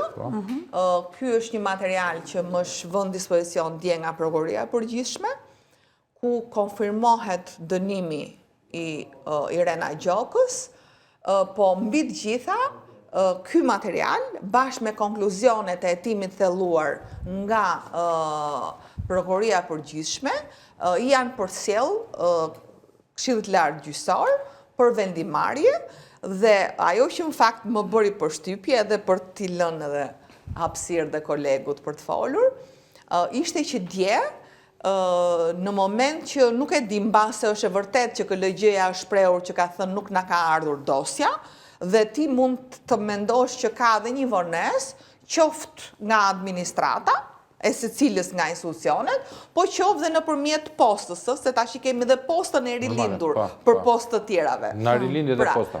Na rilindi dhe posta dhe mund të ketë vonesë. Pra, unë këtu kam një shkres dhe u detyrova që ta bëj mbrëm publike, ku më thuhet që i njëjti material, bashkë me konkluzionet e verifikimit të thelluar, i janë dërguar KLG-s. Tani, këtyre medjave që në fakt është përkthjelje e madhe, po t'i thuash niveli llum, këtyre medjave më shumë i shqetësonte fakti që është lajmi prodhuar fake nga Adriana Kalaja dhe nga Sali Berisha për shembull, spasi dje gjithë mediat nxorën blofi i Sali Berishës me dosjen e KLG-s. Ndërkohë sot del KLG-ja dhe thot, na ka ardhur dosja? Dhe kemi ngritur grupin e verifikimit për të marrë vendimarrje. Tani problemi që më shqetëson mua është që nga korriku i 2025-s deri sot që flasim, janë vënë në dieni Prokuroria e Përgjithshme, Ministria e Drejtësisë dhe SPAK-u nëpërmjet meje, që vendimi që ne kishim depozituar në SPAK bërë publik fillimisht më 5 maj nga Zoti Berisha, ishte autentik. Pra, që thamë ne? Ne thamë është e dënuar penalisht, doli e vërtetuar, ne thamë që ka marrë 2 dëbime, 2 ekspulse, u vërtetuan jo vetëm me dokumentacionin që erdhi nga autoritetet greke, po mbi të gjitha ne depozituam në SPAK dhe në Prokurorinë e Përgjithshme dhe prokurën që në 2003 vetë Irena me 3 mbiemra kishte autorizuar avokatin grek për të hequr ekspulset. Dhe në 4 kuadratet përkatëse të formularit të dekriminalizimit, ose nuk e ka deklaruar. Po sigur ti deklaronte çfarë do si të ndryshe. Jo, po ti deklaronte thoshe që unë po kam 3 mbiemra, kam një ekspuls nga shteti grek. Po jo, nuk do kishte asnjë pasoj. Problemi është që e gjithë frika në thonjza e Irenës me disa mbiemra ka qenë që nëse do deklaroheshin gjatë procesit të vettingut, ky mund të ishte një arsye për të mos u zgjedhur gjyqtare. Për të mos vazhduar. Pra, pretendimi që ne kemi ngritur gjatë gjithë kësaj periudhe është që në procesin e vettingut mos plotësimi i 3 kushteve që kishte një gjyqtar për rivlerësimin kalimtar të figurës, pra ishte figura e... Zëra Kalaja, ajo gjyqtari është dashur sistemi të jetë aty. Pa tjetër, sepse unë duat të dhe një argument tjetër, me që se edhe kolegu që kam në krah e ka kaluar dhe gjatë gjithë kësaj procesi dhe e dim mirë se çka ndodhur, është rasti unik që për Irenën me 3 mbiemra është hequr dorë nga ankimimi. Pra një ditë përpara se KPA-ja, ka patur një vendim në shkallën e parë, që ishte KPK-ja. E ka kaluar vettingun, pra të shkallës parë me shumë probleme. Komisioneri i shkallës parë, më duket zoti Ballhysa, Florian Ballhysa, ka bërë një ankimim të jashtëzakonshëm. Unë i kam ato prova. Për vendimin e KPK-s. Për vendimin e KPK-s, të shkallës parë. Ndërkohë kalojmë në shkallën e dytë në KPA. Edhe ONM-ja mban të njëjtin qëndrim me komisionerin. Pra nuk e kanë kishte probleme shumë të rënda, jo vetëm të figurës, jo vetëm të profesionalizmit, por mbi të gjitha të pasurisë. Ndërkohë që nuk po argumentoheshin balancat negative, një ditë përpara vendimit të KPA-s, pra në të gjithë sistemin gjyqësor u mor vesh që do shkarkohej, një ditë përpara komisionerja Irena Nino që zëvendësoi zotin Ballhysa, pa asnjë shkak të arsyeshëm, heq dorë nga ankimimi, duke lënë në fuqi vendimin e shkallës parë dhe në kohë rekord, KLG-ja vendos komandimin e Irenës me disa mbiemra në krye të GJK-s shkalla parë. Pra, e gjitha kjo, për të vërtetuar atë që sapo thatë nderuar, e gjitha kjo ishte një lojë e qeverisë, e pushtetit, ata që komandonin KPA-n dhe KPK-n, sepse i duhej një gjyqtare e tillë për ta përdorur si kamikaze kundra opozitës dhe fakt siç e vërtetoi edhe koha. Zoti Haluca, kam një pyetje që Haluci, më fal, ndjes, Haluci. Kam një pyetje për juve. Duke parë nga predispozita që keni qenë një gjyqtar për vete, sa e rëndë është për sistemin e drejtësisë të ketë nga këta lloj njerëzish dhe çdo të thotë kjo për vettingun, si për procesin e vettingun përgjithsisht, sepse nuk ka dalë vetëm kjo thjesht do jetë njeriu që thyen vezën e para, se do shikojmë, kemi për të parë çuditëra se çfarë është bërë me sistemin tonë drejtësisë me këta gjyqtarët e vettingosur. Çarja e parë që i bëhet sistemit të vettingut dhe të reformës. Ftesën në këtë studio, po mos mendoni se unë ndihem mirë që sot visi është gjyqtar dhe flas për këtë fenomen. Kjo është fenomeni më i poshtër që ka kaluar sistemi i drejtësisë.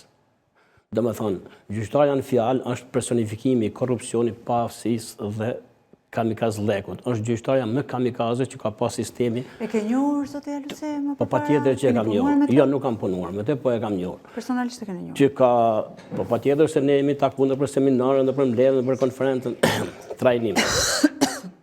Që në 30 vjet e fundit, që është përdorur barbarisht që me emrimin komandim si kryetare e gjykatës kundër krimit dhe korrupsionit. Kjo gjyqtare është të shquar për paaftësi, për korrupsion dhe e lidhur me tulifar njerëzish të botës nëndeshme. Mos u habisni të përgjimet dhe kamrat e atij gasit ju dali dhe kjo gjyqtare. Po është e përfshirë. E deklaroj mos u habisni kur t'ju dali është e përfshirë në përgjimet e Lysa Gasit. Kjo gjyqtare shkatroi opozitën shqiptare. Po gjykon, heton të 3 udhëheqësit kryesor, 3 partive kryesore të opozitës. Duke filluar nga lideri udhëheqësi i Partisë Demokratike, po Sali Berishës kjo ja ka bërë shumë mirë. ato që i ka bërë deri tani, sepse Sali Berisha këtë e ka shkarkuar një herë. Po më 6 muaj që ka rikthyer post Sali Berisha në punë. Është emëruar, mas shkarkimit, riemërimit është emëruar gjyqtare në Gramsh me duket. Dhe kjo ka pas 2 herë konflikt interesi në gjykimin e çështjes Sali Berishës.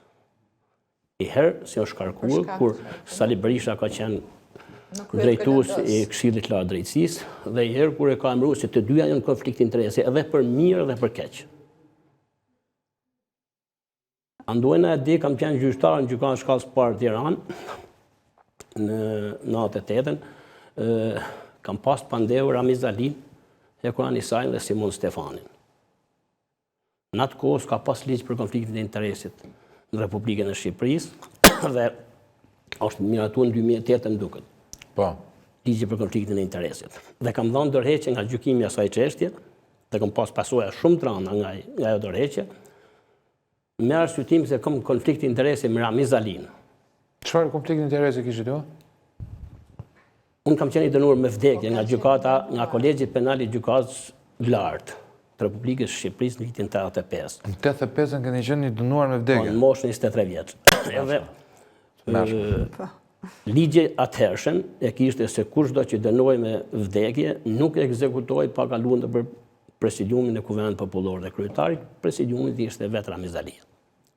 Unë e kam shpjeguar edhe herë tjetër nëpër media se si u bën arsye, por Ramiz Alia, si kryetari i presidiumit të Kuvendit Popullor, ka firmosur një dekret që dënimin tim me vdekjen për shkatim. Dhe çuni xhajas tim e ka kthyr me 25 vjet burg, sa ashtu ishte ligji atë. Dhe për këtë arsye unë kam thonë nuk marr pjesë në gjykimin e këtij personi, sepse kam konflikt interesi. Mund thoni ju ku e ditë ti çfarë konflikti interesit në 97, 98. Kishte filluar sistemi gjyqësor trajnimet dhe në ato kohë rastësisht kam qenë një trajnim në Gjermani dhe ishte tema për konfliktin e interesit. Kështu që kjo gjyqtare vetëm për këtë arsye nuk duhet gjykonte. Ose ka një lloj integriteti gjyqtarit, duhet të kenë integritet shumë të lartë moral. Ka rrëzuar disa herë gjykata kërkesa për dorëheqje për përjashtim. Integriteti moral i gjyqtarit. Profesionalin e kanë zgjidhur edhe plesht konfliktet në zonat tona. Po, në zonat tona plesia e ka zgjidhur Binagalies ka pas as i klas shkolle e njeh gjithë veriu për zgjidhjen e konflikteve.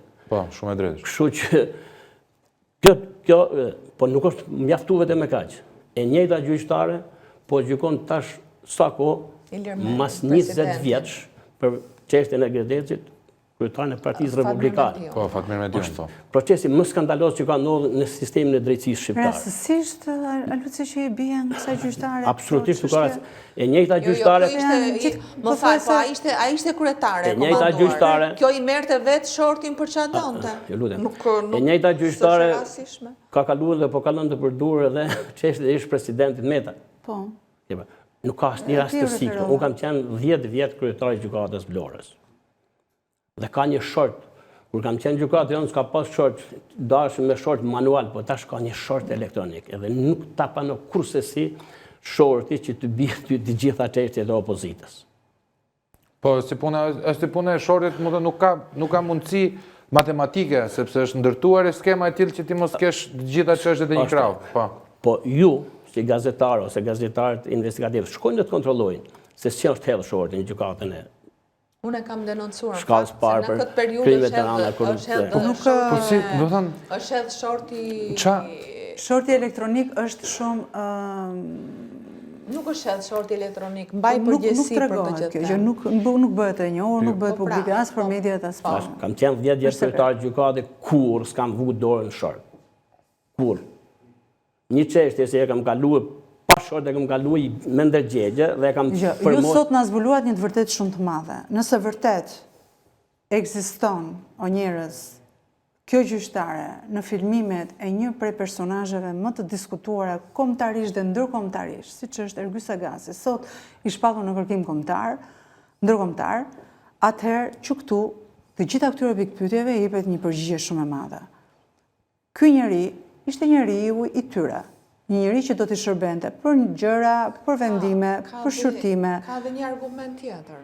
Ka më, Ka dhe një argument tjetër që edhe dosjen e armikut më të madh që ka sot Edi Rama, nga të vetët, Arben Ahmeti, po e gjykon Irena Gjokë. Ameta është në duar e Irena Gjokës. Rastësi. Po nuk ka fare, nuk është problemi që, prandaj e citova pjesën e KPA-s, u hoq dorë me urdhër për t'u hequr dorë, dhe u vendos në krye të GKK-s, madje unë i kam bërë sfidë publike, i kam thënë, prezanto shortin që ke hedhur në mënyrë elektronike gjatë gjithë periudhës që ka qenë në krye të GKK-s. Pyetja ime është, më thënë, unë jam aq realist me veten, po dhe me juve që jeni miqtë e mi, që nuk besoj se për 50 minuta, 55 minuta ne do japim të vërtetat absolute, se të vërtetat nuk janë absolute, po mund të heqim ndryshe nga çdo emision tjetër që duan të shkojnë deri në xhenez, përmendin emra të gjitha me radhë, ato i përkasin prokurorisë, unë jam me kulturë anglosaksone të ka pjesat, ndajemi një institucion. Patjetër. Unë do t'i futem logjikës matematike. Kur po bën gjithë të lloj shkeljesh shtetërore, po flasim në nivel gjyqtarësh, gjyqtari është pushtet në Amerikë. Më thënë është pushtet një lloj ekuivalent me Trumpin. Trumpi t'i driten këmbët para një gjyqtari. Po çfarë parimi kanë ato, pra ato që tha kolegu? Çfarë po fshihet? Ma gjoni pak pyetjen. Ato mbi ligjin vendosin moralin. Po pra po ideja është kur bën gjithë to shkelja, kur bën gjithë to ndërhyrja, jepja vetëm kësaj që është word dog, letëm se s'dua me ofendu zonjën se nuk kam asnjë gjë personale me atë, edhe pse ajo po bën dëm të ardhmes time dhe të fëmijës tim nesër. Edhe unë nuk kam gjë personale, unë kam parimore. Këta lloj gjyqtarësh janë të merrën në sistemin ton të drejtësisë. Kur përdoret ky word dogu, ky lloj qeni lufte, duke lënë kaq shumë gjurmë, çfarë mendoni juve se po fshihet? Çfarë duan me fsheh këta që po dalin kaq hapur? Ore këta s'fshehen asgjë. Jo, nuk kanë arrogancën e sigurisë, kanë arrogancën. Ore këta kanë një pushtet jashtëzakonshëm dhe nuk duhet të fshehin asgjë. Këta kanë dalë hapur fare. Mund vje keq. E kam pas deklaruar dikur 97, 98, se atë kam pas probleme me sistemin. Se unë sa ardhin të atë muajt kam probleme me ta. Ai shumë i duan të varfrit, sa i shtojnë stresën e varfrit. Ai shumë i duan të djathtë. Edhe kam pas probleme edhe atëherë me ta. Sa herë vinë pushtet, kam pas bën një shkrim atëherë se shkruajnë në gazetë. Edhe kam thonë, e keqja më e vogël është po ta kapi Partia Socialiste pushtetin gjyqësor. Pse? Partia Socialiste është një parti politike e ligjëruar me lidh. Po kur e kapin klane kriminale brenda partisë politike, brenda Partisë Socialiste kjo është shumë më e rëndë. Dhe kjo zonjë në informacion që kemi, në djenin që kemi, ne është e lidhë me kanë më kriminale të Partisë Socialiste.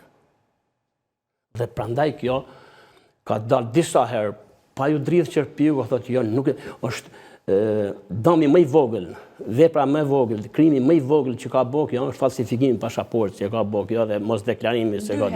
Kjo s'është asnjë çfarë lidhësh tjera të ndeshme ka kjo me po që lidhur me dosjen e Suelçelës, me dosjen e Toyota Yarisit, ka shumë dosje që i ka. Një pjesë e dosjes të Toyota u gjykua i prokurori. T'ju jap një... Okej. Po tjetë lidhur me gjithë të dosja, a mund të nisi ky lloj hetimi, a mund të na çojë tek krimet e rënda? Pra, a mund të nisi hetimi që nga shpërdorimi, falsifikimi e tjera, që unë mendoj kjo lloj gjykatëse në fund të ditës, se po e diskutoja edhe me kryeredaktoren, po dhe me Anduenën, edhe sikur tiki fare nga sistemi, kjo ka bërë disa vendime. Ka bërë dëme të pa... Ka bërë dëme që në fund të ditës... Nuk është rastësi se kjo ka 30 muaj që tha zonja, se unë s'jem njohur me këto datat, që zvarritet problemi hetimit kësaj. Kjo zvarritja bon. Spaku ka komunikime drejt për drejtë për ekzekutimin në letër porosive. Nuk ka pas kur në historinë e sistemit gjyqësor, as një prokurori, as një gjykatë tjetër. E kanë marrë me ndryshimet e ligjit, ja kanë ndryshimet e reja, më reforma kanë thënë. Se kur në kohën tonë, ne i bënim, kanë ekzekutuar vetë si gjyqtarë dhe sekretar gjykatët qindra letër porosi. Ja bëjë Ministrisë Drejtësisë. I drejtohej Ministrisë Drejtësisë, vetë nga gjyqtari, Ministria Drejtësisë ja çonte Ministrisë Drejtësisë të Athinës, ajo sistemi gjyqësor atje dhe kthej. Po pse rastësia është se nuk ju quhet gjykatës Selanikut, po ju quhet gjykatës Gjykatës Atinës. Unë për këtë kam bërë kallëzim penal. Kam bërë kallëzim penal për këtë. Nuk është hera e parë që shumë kriminal që i kërkonte drejtësia shqiptare janë shpëtuar me këto gjoja gabimet e Ministrisë Drejtësisë, nga përkthimet, nga se dikuja çojshin emrin, ndryshe. Po vetëm zvarrit. Çdo gjë zvarrit. Kjo është bërë për të zvarrit. Që kjo të paktën t'i shpëtoi dënimit, se po t'ishte ardhur, po t'ishin ardhur këto, po t'ishin ekzekutuar letër porosie. Pra ne i kishim Kjo dhe mund dënoj penalisht, po kjo tash i ka shpëtuar dënimit penal. I ka shpëtuar dënimit penal. Për këto vepra se këto janë parashkruar. Me gjithë se SPAK-u nuk e njeh parashkrimin, se ka masi 20 vjeç po gjykohet atë me mediu për vendimor. Edhe përveç asaj, jo. Ne kemi vërtetuar në SPAK në maj të 2025-s që përveç se e dinim ne që mund të kalonin në këto pikën e parashkrimit, ne kemi çuar prova që nuk jemi përpara parashkrimit si një nga elementët pasi në mënyrë vijuse e ka bërë krimin edhe kur është pyetur nga gazetarët, edhe kur ka bërë formularin e dekriminalizimit përveç vettingut në momentin e komandimit në krye të GKK-s, kjo ka vejuar në mënyrë sistematike të thonte që unë as nuk jam dënuar, as nuk jam proceduar, se ka disa kolona, as nuk kam dëbim nga një vendi huaj. Ndërkohë, në lidhje me këtë që sapo tha i nderuari, ne konstatuam, unë më konkretisht, që letër porosit e Ministrisë Drejtësisë, në vend që të shkonin në gjykatat e Janinës, shkonin në gjykatat e Athinës. Sepse ishte ky ngërç procedurial që prokuroria e përgjithshme, me drejtorin përkatëse, nuk ka tagrin që t'i drejtohet autoriteteve greke. Ndërkohë, sepse ne i kishim të dy vendimet, shteti grek procedon me vendime penale në rastin. Mos flasim për procedura teknike gjyqësore, se nuk na kuptojnë njerëzit. Jo, më falë, në maj, e dashur, në maj të 2025-s, unë qova kallëzimin penal në SPAK, po e menjanojmë të gjithë të procedurën e Ministrisë Drejtësisë, dhe quam edhe vendimin penal me apostil, quam dhe prokurën që kjo kishte DNI dhe kishte caktu dhe avokat. Ju po thoni që kjo nuk shpëton dot nga dënimi penal, nga hetimi penal. Po unë them nuk ka shanse, pse themun, jo të lutëm, ta vazhdoj deri në fund. Atëre, çfarë ka penguar SPAK-un që nga maj 2025-s në mënyrë aktive, përsa kohë ai e ka sipas ligjit e ka tagrin për të drejtu autoriteteve greke, të merrte gjithë atë informacionin që e ka marrë prokuroria e përgjithshme nëpërmjet dhe çfarë thot? Po ta shikoni këtu, më korrigjoi dhe kolegu im, thot që prokurori në pamundësi për të ekzekutuar e ka arkivuar dosjen. Pra, përsa kohë që ka shkuar për ekzekutim ke prokurori, është një vendim i formës prerë, apo jo? Kush është prokurori, të lutem, aty që ka prokurori, po flasim për të Janinës, po flasim për vendimet e 2005-s. A t'ju lexoj vetëm një SMS që më vjen tani, është shumë interesante për nga konteksti, edhe mbase ju më dhe më orientoni në diskutim. Irena Gjoka, duhet ta mbaj të panjohur emrin, është deportuar nga Greqia për shkak se ka qenë e lidhur me zërat e NATO-s në Greqi. Grupi më i fortë vrasësh në këtë vend. Kush ishin zërat e NATO-s? Zërat e NATO-s. Domethënë janë kështu grup terrorist. Lidhje me ajo mund të jetë një episod tjetër këtu, në të dy rastet janë dy rastet falsifikimit pasaportës. Nuk po hyjmë detajet, japim leksione. Po ne nuk të qytetarët nuk e kuptojnë. Po. Procedura e tyre të kemë. Është bën një kallëzim për Irena Gjokën në maj 2025, e kam bërë unë. Jo, e kam bërë unë. Po nuk ka rëndësi data. O bën një kallëzim në SPAK me emër se Irena Gjoka është e dënuar në shtetin grek. Është paraqit edhe vendimi me apostile, po si rregull vendimi do të vijë me letër porosie. Po. Dhe SPAK-u e ka regjistruar procedimin, po pa emër. Pa emër. Tani, për publikun, pa emër regjistrohet kur bëhet një kallëzim për kryerjen e një vepre. Për shembull, u vall dyqani filan rrugën e Durrësit. Nuk dihen akoma se hetimet janë. Dhe nuk e di kush janë autorët. Po, nuk dihen kush janë autorët. U vall filan dyqan rrugën e Durrësit, regjistrohet procedimi gratë, kërkohet autori. Kurse kallëzimi për këtë është bën me emër për gjyqtarin Irena Gjoka dhe është regjistruar përshëndim pa emër. Pse thuaj që ta kuptojnë qytetarët? Sepse me regjistrimin e emër fillojnë afatet e hetimit. Duhet mbyllet brenda 6 muajve. Dhe ka afate për vepra ndryshme 6 muaj për vepra më. Jo, SPAK-u e ka taksative 6 muaj, vetëm kur kërkosh shtyri afati. Po shkron si ka në ditët. Ka një afat caktuar dhe fenomeni është regjistruar pa emër sepse vazhdon. Nuk e preken afatet domoshta. Nuk preken afat. Në moment që të regjistrosh emër të regjistri i emrave aty fillo afati. E kanë bërë për ta amnistuar, për ta amnistuar e kanë bërë. Ju mendoni se e kanë bërë nga padjeni. Jo, SPAK-u ka prokuror shumë mirë profesionalisht. Kjo bën për ta zvarrit problemin e hetimit të Irena Gjokës, sepse Irena Gjoka do t'i mbarojë atë hetim. Ja po ja u them sot këtu, data 21. Po. Irena Gjoka as nuk do pezullohet nga puna, as nuk do dënohet, do të vazhdojë të gjykojë aty në gjykatën ku është sot në kësaj. As nuk pezullohet. Deri kur do ta bëj këtë gjë? Deri sa dalin pension. As nuk largohet. Jo, prit. Një gjyqtar e shkallës parë ka bën një gaf para ca kohësh. I ka shkruajt i letës që kur e kanë kërcënuar, ka shkruajt vetë. Po, e kemi raportuar. S'janë njoh femnë, nuk e njoh për.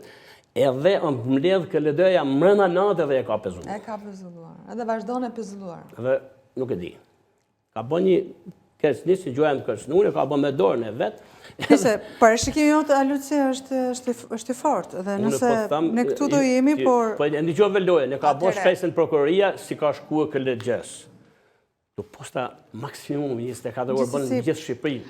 Atëre, edhe një detaj tjetër, nisur dhe nga kjo që tha i nderuar edhe ka shumë të drejtë në gjithë atë që parashtroi. Ky ka qenë dhe objekti. Ky ka qenë dhe objekti sot, ky ka qenë dhe objekti i kërkesës. Atëre, ky ka qenë dhe objekti i kërkesës që unë sot kam bërë në SPAK, përveç se kam depozituar këtë shkresën, që në fakt vetë SPAK-u apo prokuroria duhet të komunikonin me njëra tjetrën, sepse ishin në dieni që të dy organet po bënin hetim të thelluar për Irena Gjokën. Ke dërzuar dhe? Unë kam kërkuar në pikën 2 që regjistrimi penal në ngarkim të Irena Gjokës të regjistrohet në regjistrin e kallëzimeve penale në emër të Irena Gjokës Shpata Manekut, pasi sot më nuk ka dyshim që këto formular dhe këto falsifikime të kartave dhe bulave janë bërë nga personi që dihet kush është autori. Nuk ka më arsye që SPAK-u të vazhdoj hetimet në një procedim penal pa emrin e Irenës me disa vjera. Besoj se e kanë ndjekur kështu tonë. Po Aluca. Se nuk ikën Irena. Se sikën Irena. Sikën Irena sepse do të. Po kështu do ta kishim bërë emisionin se. Po pra, kështu po e bëjmë. Kështu po e bëjmë. Nuk ikën Irena se do t'i mbaroj ato gjykimet. Do mbaroj patjetër gjykimin e Fatmir Mediut. Juve thoni domethënë që ky është një sulm politik që do t'i bëjë, do t'i çojë deri në fund, është e kot. Edhe për Fatmirin e fjalën çojnë deri në fund kur e marrin përsipër. Edhe se më ndërpret fillin e diskutimit. Procesi Fatmir Mediut, fillimisht një kërkesën e panderit, zoti Fatmir Mediu ka fillu me rritin e gjykimit të shkurtuar.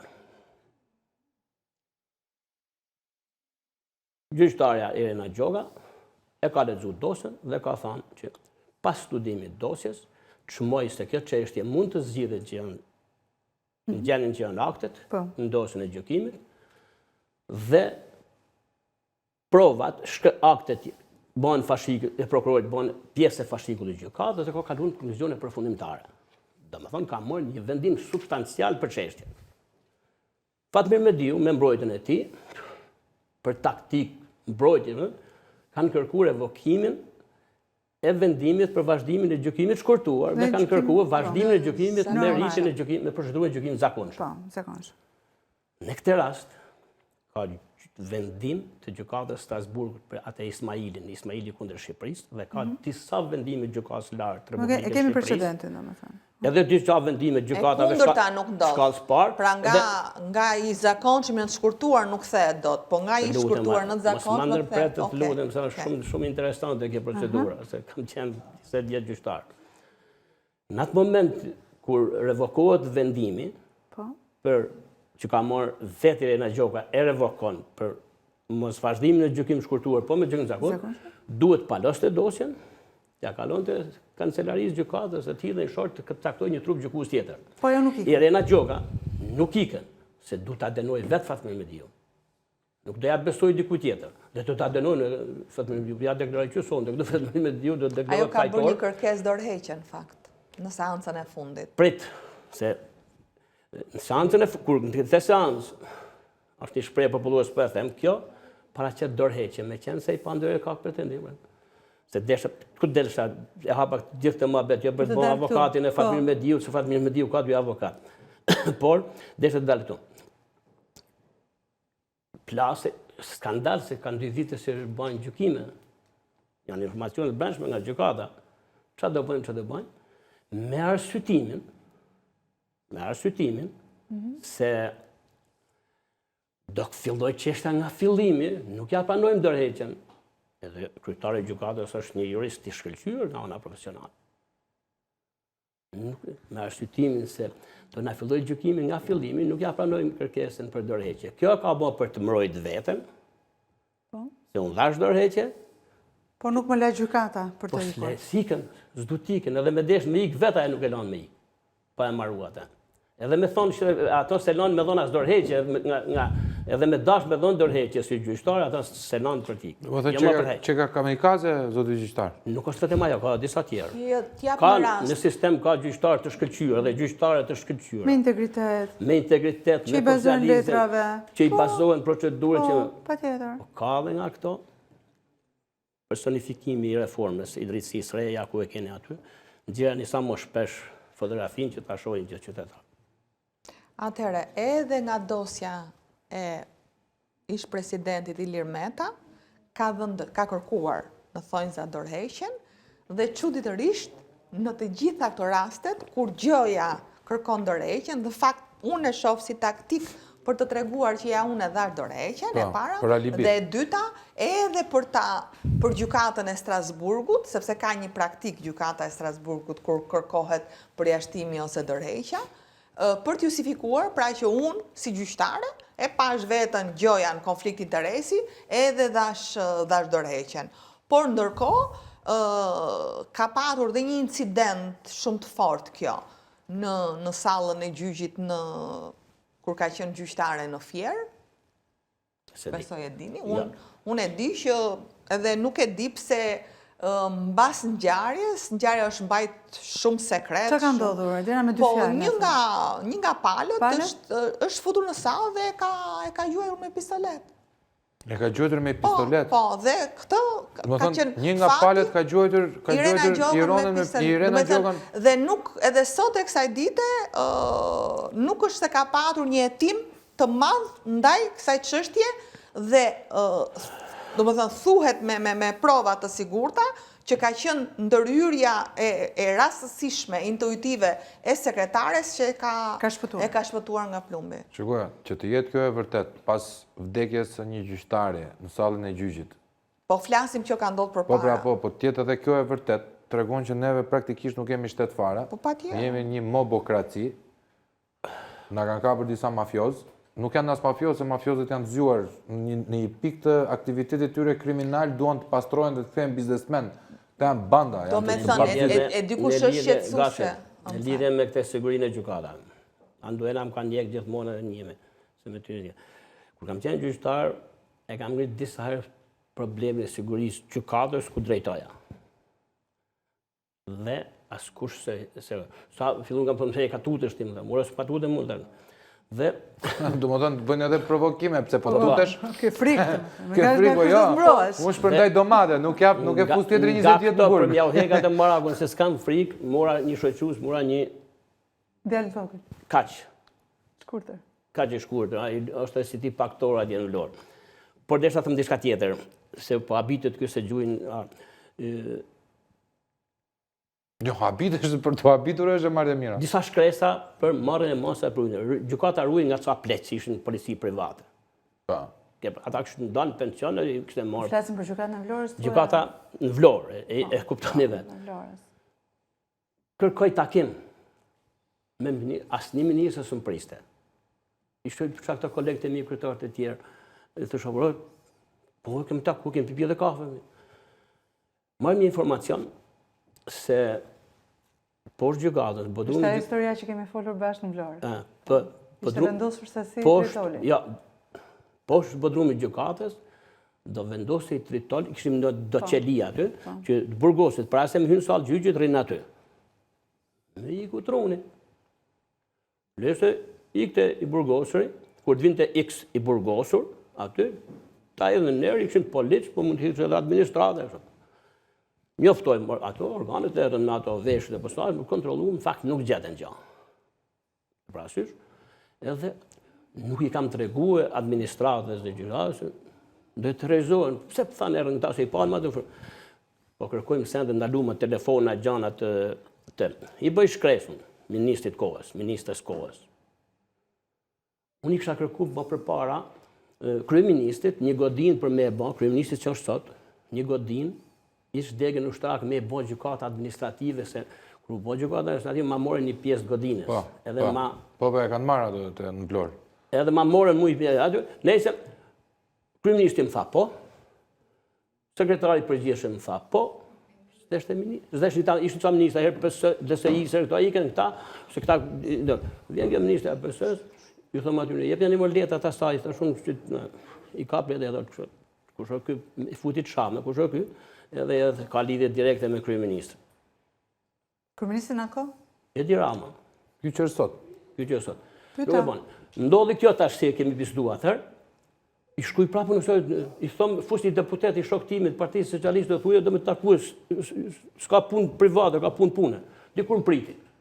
Shkoj, më thamë, pa ja godina, qëra godina me i vajzë të shumë është. Problemi, i ku truni. Më jashtë ta shumë me shkrem. Ta shë ke me shkrem, ta kom javë, ta shumë me shkrem. Se kishe ledzu? Edhe i thashun, mere drejtorin, që të bëjmë, thamë, u tram, që të bëjmë, thashun, mere drejtorin e burgje, ishte një burë mirë drejtor burgje, ishte deputeti Stefan Qipa. Okej, tha, dhe më drejtor. Qa ke bote, unë thira një hekurëgjie, i bërë dhe zgara hekur, për me mylli qik. Deri sot në këtë minutë, së është morë kush matë punë. Deri sot. 99% nga thonë, inshallah i hedhe nërë. Kam një kështu për të shtuar të pjesa e Irenës, se këto historit e Alusës janë, nuk kanë ndëruar, dhe kanë fantastike, po.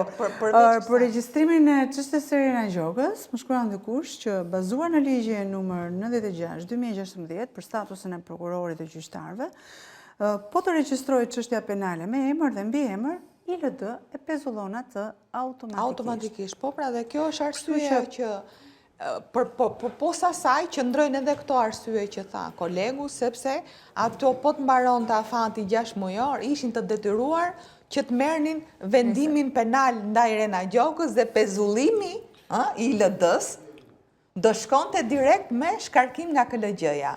Pra e gjitha kjo bëhet edhe për publikun më shumë.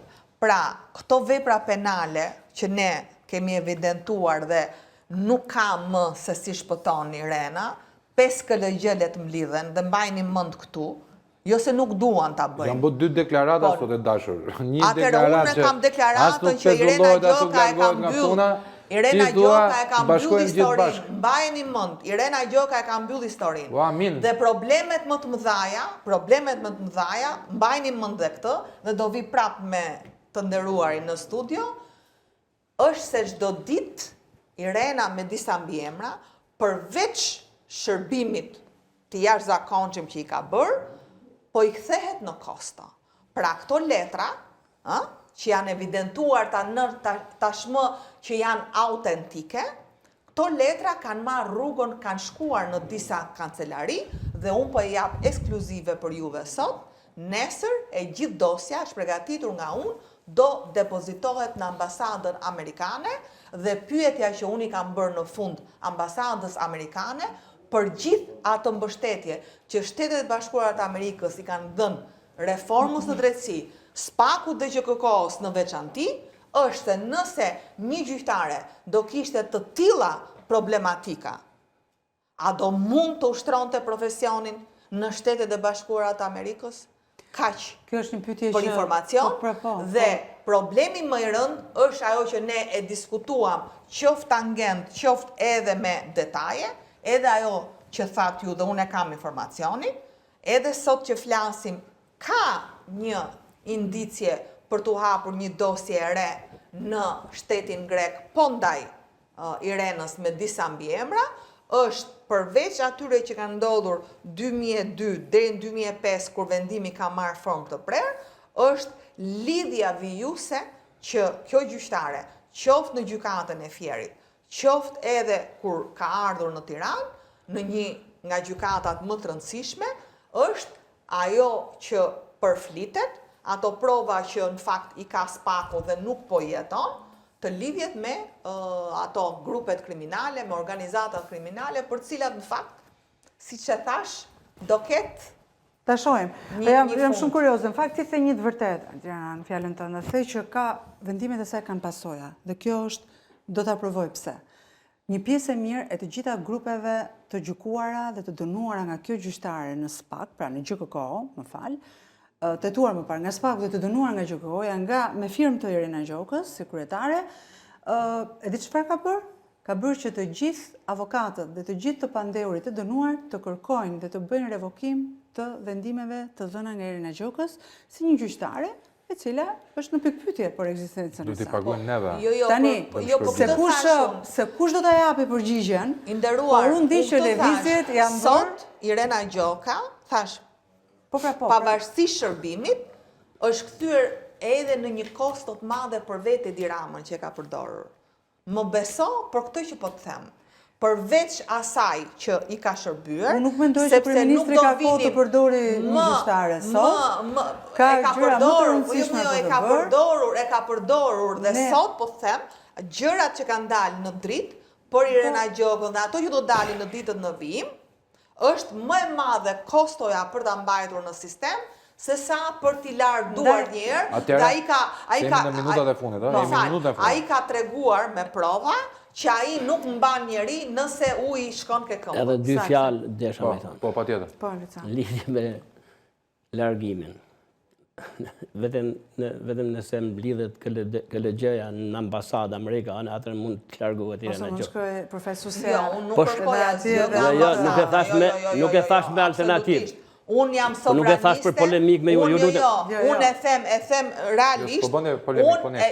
E çoj. Nuk e thash se ma the. Po le ta marrë. Mbase e ka keq kuptuar. Nuk ju ndërpreva asnjëra. Po e çoj thjesht për informacion. Nuk kërkoj asgjë. Nëse mbledhja e Këshillit të Lartë Gjyqësor bëhet brenda ambasadës, mund të largohet Irena Gjokë. Nëse mbledhja bëhet atje poshtë, të KLG-ja, të poli drejtësisë dhe shkon ambasadë atje, nuk shkarkohet. Një parashikim të fundit për vendimin. Do qëmë ambasadën në KLG, po ka shkuar ambasadën. Nuk shkarkohet. Po me zgjedhjen e... Një pyetje të fundit për vendimin e nesër të gjykatës kushtetuese për Belinda Ballukun. Do e prishi vendimin e gjykatës shkallës parë, gjykata kushtetuese. Do ta rrëzojë? Do ta lënë punë. Do ta lënë në punë zonjën Balluku?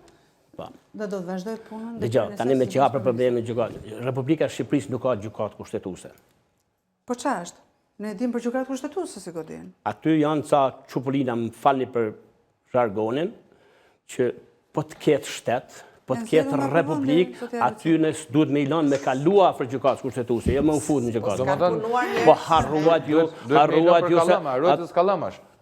Aty s'duhet me ilon me kalu për para gjykatës, jo më të fut në gjykatë. Janë gjykata kushtetuese e Republikës së Shqipërisë. Nisër të dashur miq, gjykata kushtetuese me anëtarët e saj do të vendosin nëse për fatin e mund të shkojë nesër ambasada në gjykatë kushtetuese. E zonjës Balluku e ka bërë zonja Adriana më përpara, e ka bërë përfaqësuesja e ambasadës amerikane, e dërguara me punë. Megjithatë edhe unë pritshmëritë kam si kolegu. Miq të dashur, dhe nëse në sistemi gjyqësor ka anti-amerikanë të çmendur, se duhet me mbyll. Keni kuptuar vetëm diçka, që të gjithë luajnë, të gjithë ja fusin dikujt, të gjithë përdorin dikë, po në fund fare, çmimin keni për ta paguar juve, shkoni jepni votën për lloj derdimenit mundshëm që ju mashtron dhe ju sjell qente vet luftës për t'ja nxjerrë jetën mua, juve, gjithëve neve bashk. Ata shtojnë milionat, neve shtojmë kredin. Natën se. Natën e mirë. Tani mirë 2026. Shikojmë mërkurën tjetër. Faleminderit.